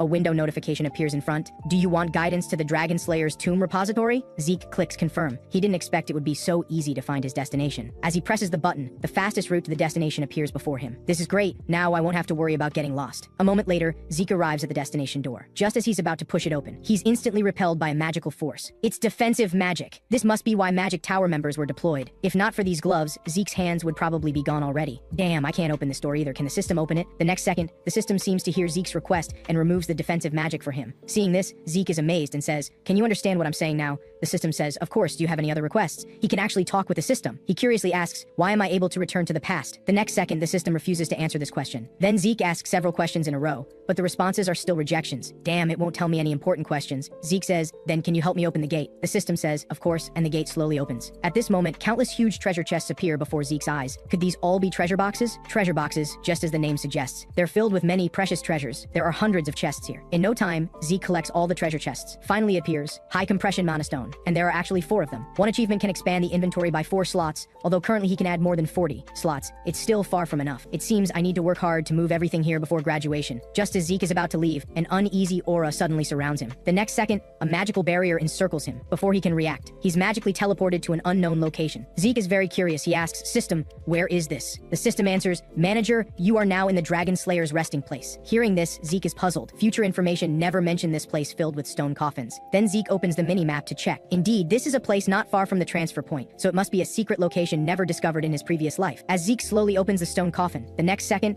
a suit of armor appears before his eyes. At this moment, a window notification appears in front, discovered the Dragon Slayer's exclusive equipment. Indeed, this is completely different from Golden Age armor, and this small hole seems like something could be inserted into it. At this point, Zeke suddenly recalls that the hole's size seems very similar to the Mana Stone. Without any hesitation, he immediately inserts the Mana Stone into the Dragon Slayer's exclusive equipment. But the next second, the equipment begins to shake continuously. Then it explodes due to overload, instantly covering Zeke in soot and dust. He's very curious. Is the high compression Mana Stone the power source for the armor? What kind of function would need so much energy? Oh well, just ask Pinan about these questions later. A moment later, Zeke arrives at the final room. Such a large room with only one glass coffin. The next second, a window notification appears in front. This startles Zeke greatly. Discovered Draker's legacy, the cursed heart of the mad dragon Bahamut. This guy actually preserved the heart of the dragon he slew as a legacy. So the ominous aura I felt earlier was emitted by this thing, but it seems somewhat different. Just then, the heart suddenly reacts to Zeke. The next second, many voices suddenly appear in Zeke's mind. That's right, listen to me. I will kill all of you. Hearing this, Zeke immediately resists with a strong will. What does this mean? Why would I do this? And at this moment, he notices a black aura continuously eroding him. Then, the black aura surrounds Zeke, and an emergency task suddenly appears in front. Draker's oath, overcome the powerful curse on Bahamut's heart, reward, ownership of Draker's legacy. The next second, Zeke's strong will resistance fails. Then, he's instantly eroded by the black aura. Subsequently, Zeke loses control of his body. Stop your complaining, it's so annoying. You want freedom? Freedom must be earned by oneself. As the glass breaks, Zeke defeats the Mad Dragon's curse, successfully obtaining ownership of Draker's legacy. At this time, Zeke takes a deep breath. That was dangerous. I didn't expect the skill would fail. Just then, a window notification appears in front, beginning to absorb the cursed heart of the Mad Dragon Bahamut. Then the heart emits a dazzling light. In an instant, extremely pure mana enters Zeke's body, but there's no aura in his body that can absorb mana,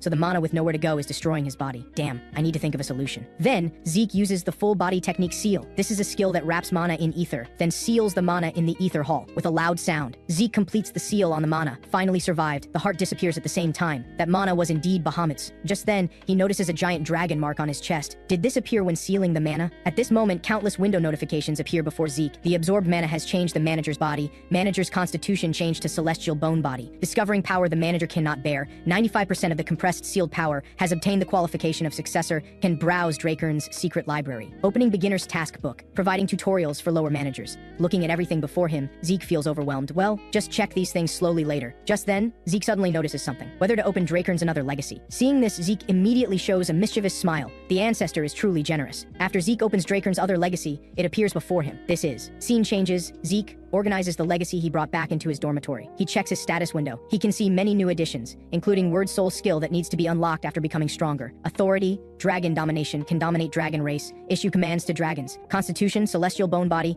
can exert the best physical abilities, increases martial arts learning speed, improves body's ether conductivity. But just looking at these explanations, Zeke is still very confused, and he remembers that many windows related to Drakern popped up at that time. Then he indicates to the system, open all notifications related to Drakern. The next second, a window notification sounds. Updating information is required when browsing Drakern's secret library. Please move to a location where information can be updated. Then the mini-map marks the location. Seeing this, Zeke is extremely shocked. It's actually Valhalla. Valhalla is the top knight training institution. No one can enter except related personnel. Even Zeke can't secretly sneak in there, and he doesn't plan to enter Valhalla. But if there's also Drakern's legacy there, then the plan needs to be changed. It seems I need to continue staying in this damn family. Then Zeke checks the beginner's task. At this moment, a window notification appears in front, beginning to prepare tutorials for lower managers. After the tutorial ends, tasks will be issued for the manager's growth, and you will receive rewards when tasks are completed successfully. The next second, the system opens the tutorial for Zeke. In no time, Zeke is teleported to an alternate space. What is this place? Was I teleported away again like last time? No, this time it seems the entire space has changed. Just then, 3 huge half-beasts appear around Zeke. Beginner's task, kill monsters using more than 2 skills within 1 hour. Reward, achievement points in opening the shop. A task tailored for beginners? I didn't expect the scene would be materialized. The next second, Zeke dodges the monster's attack with a flash, then uses high-speed movement and continuous attack skills. With a shadow flashing by, the surrounding monsters are completely eliminated. He feels the great sword in his hand is incredibly light. Could this be the effect of the celestial bone body? At this level, he can easily defeat a purple knight. A moment later, Zeke is teleported back to the training field. Was that all an illusion? Why did it feel so real? At the same time, a window notification appears in front. You have received additional critical rewards. You have received additional time rewards. Received 40 points and open the shop. Seeing this, Zeke is surprised. This means he can purchase items from the shop, and everything inside are rare level items. Then Zeke tries to sell equipment, but the system prompts that the practice greatsword cannot be sold, while the elven short sword is priced at 4 points. It seems only ancient relics can be sold. If there's no urgent need to use points, there's no need to sell. The next day,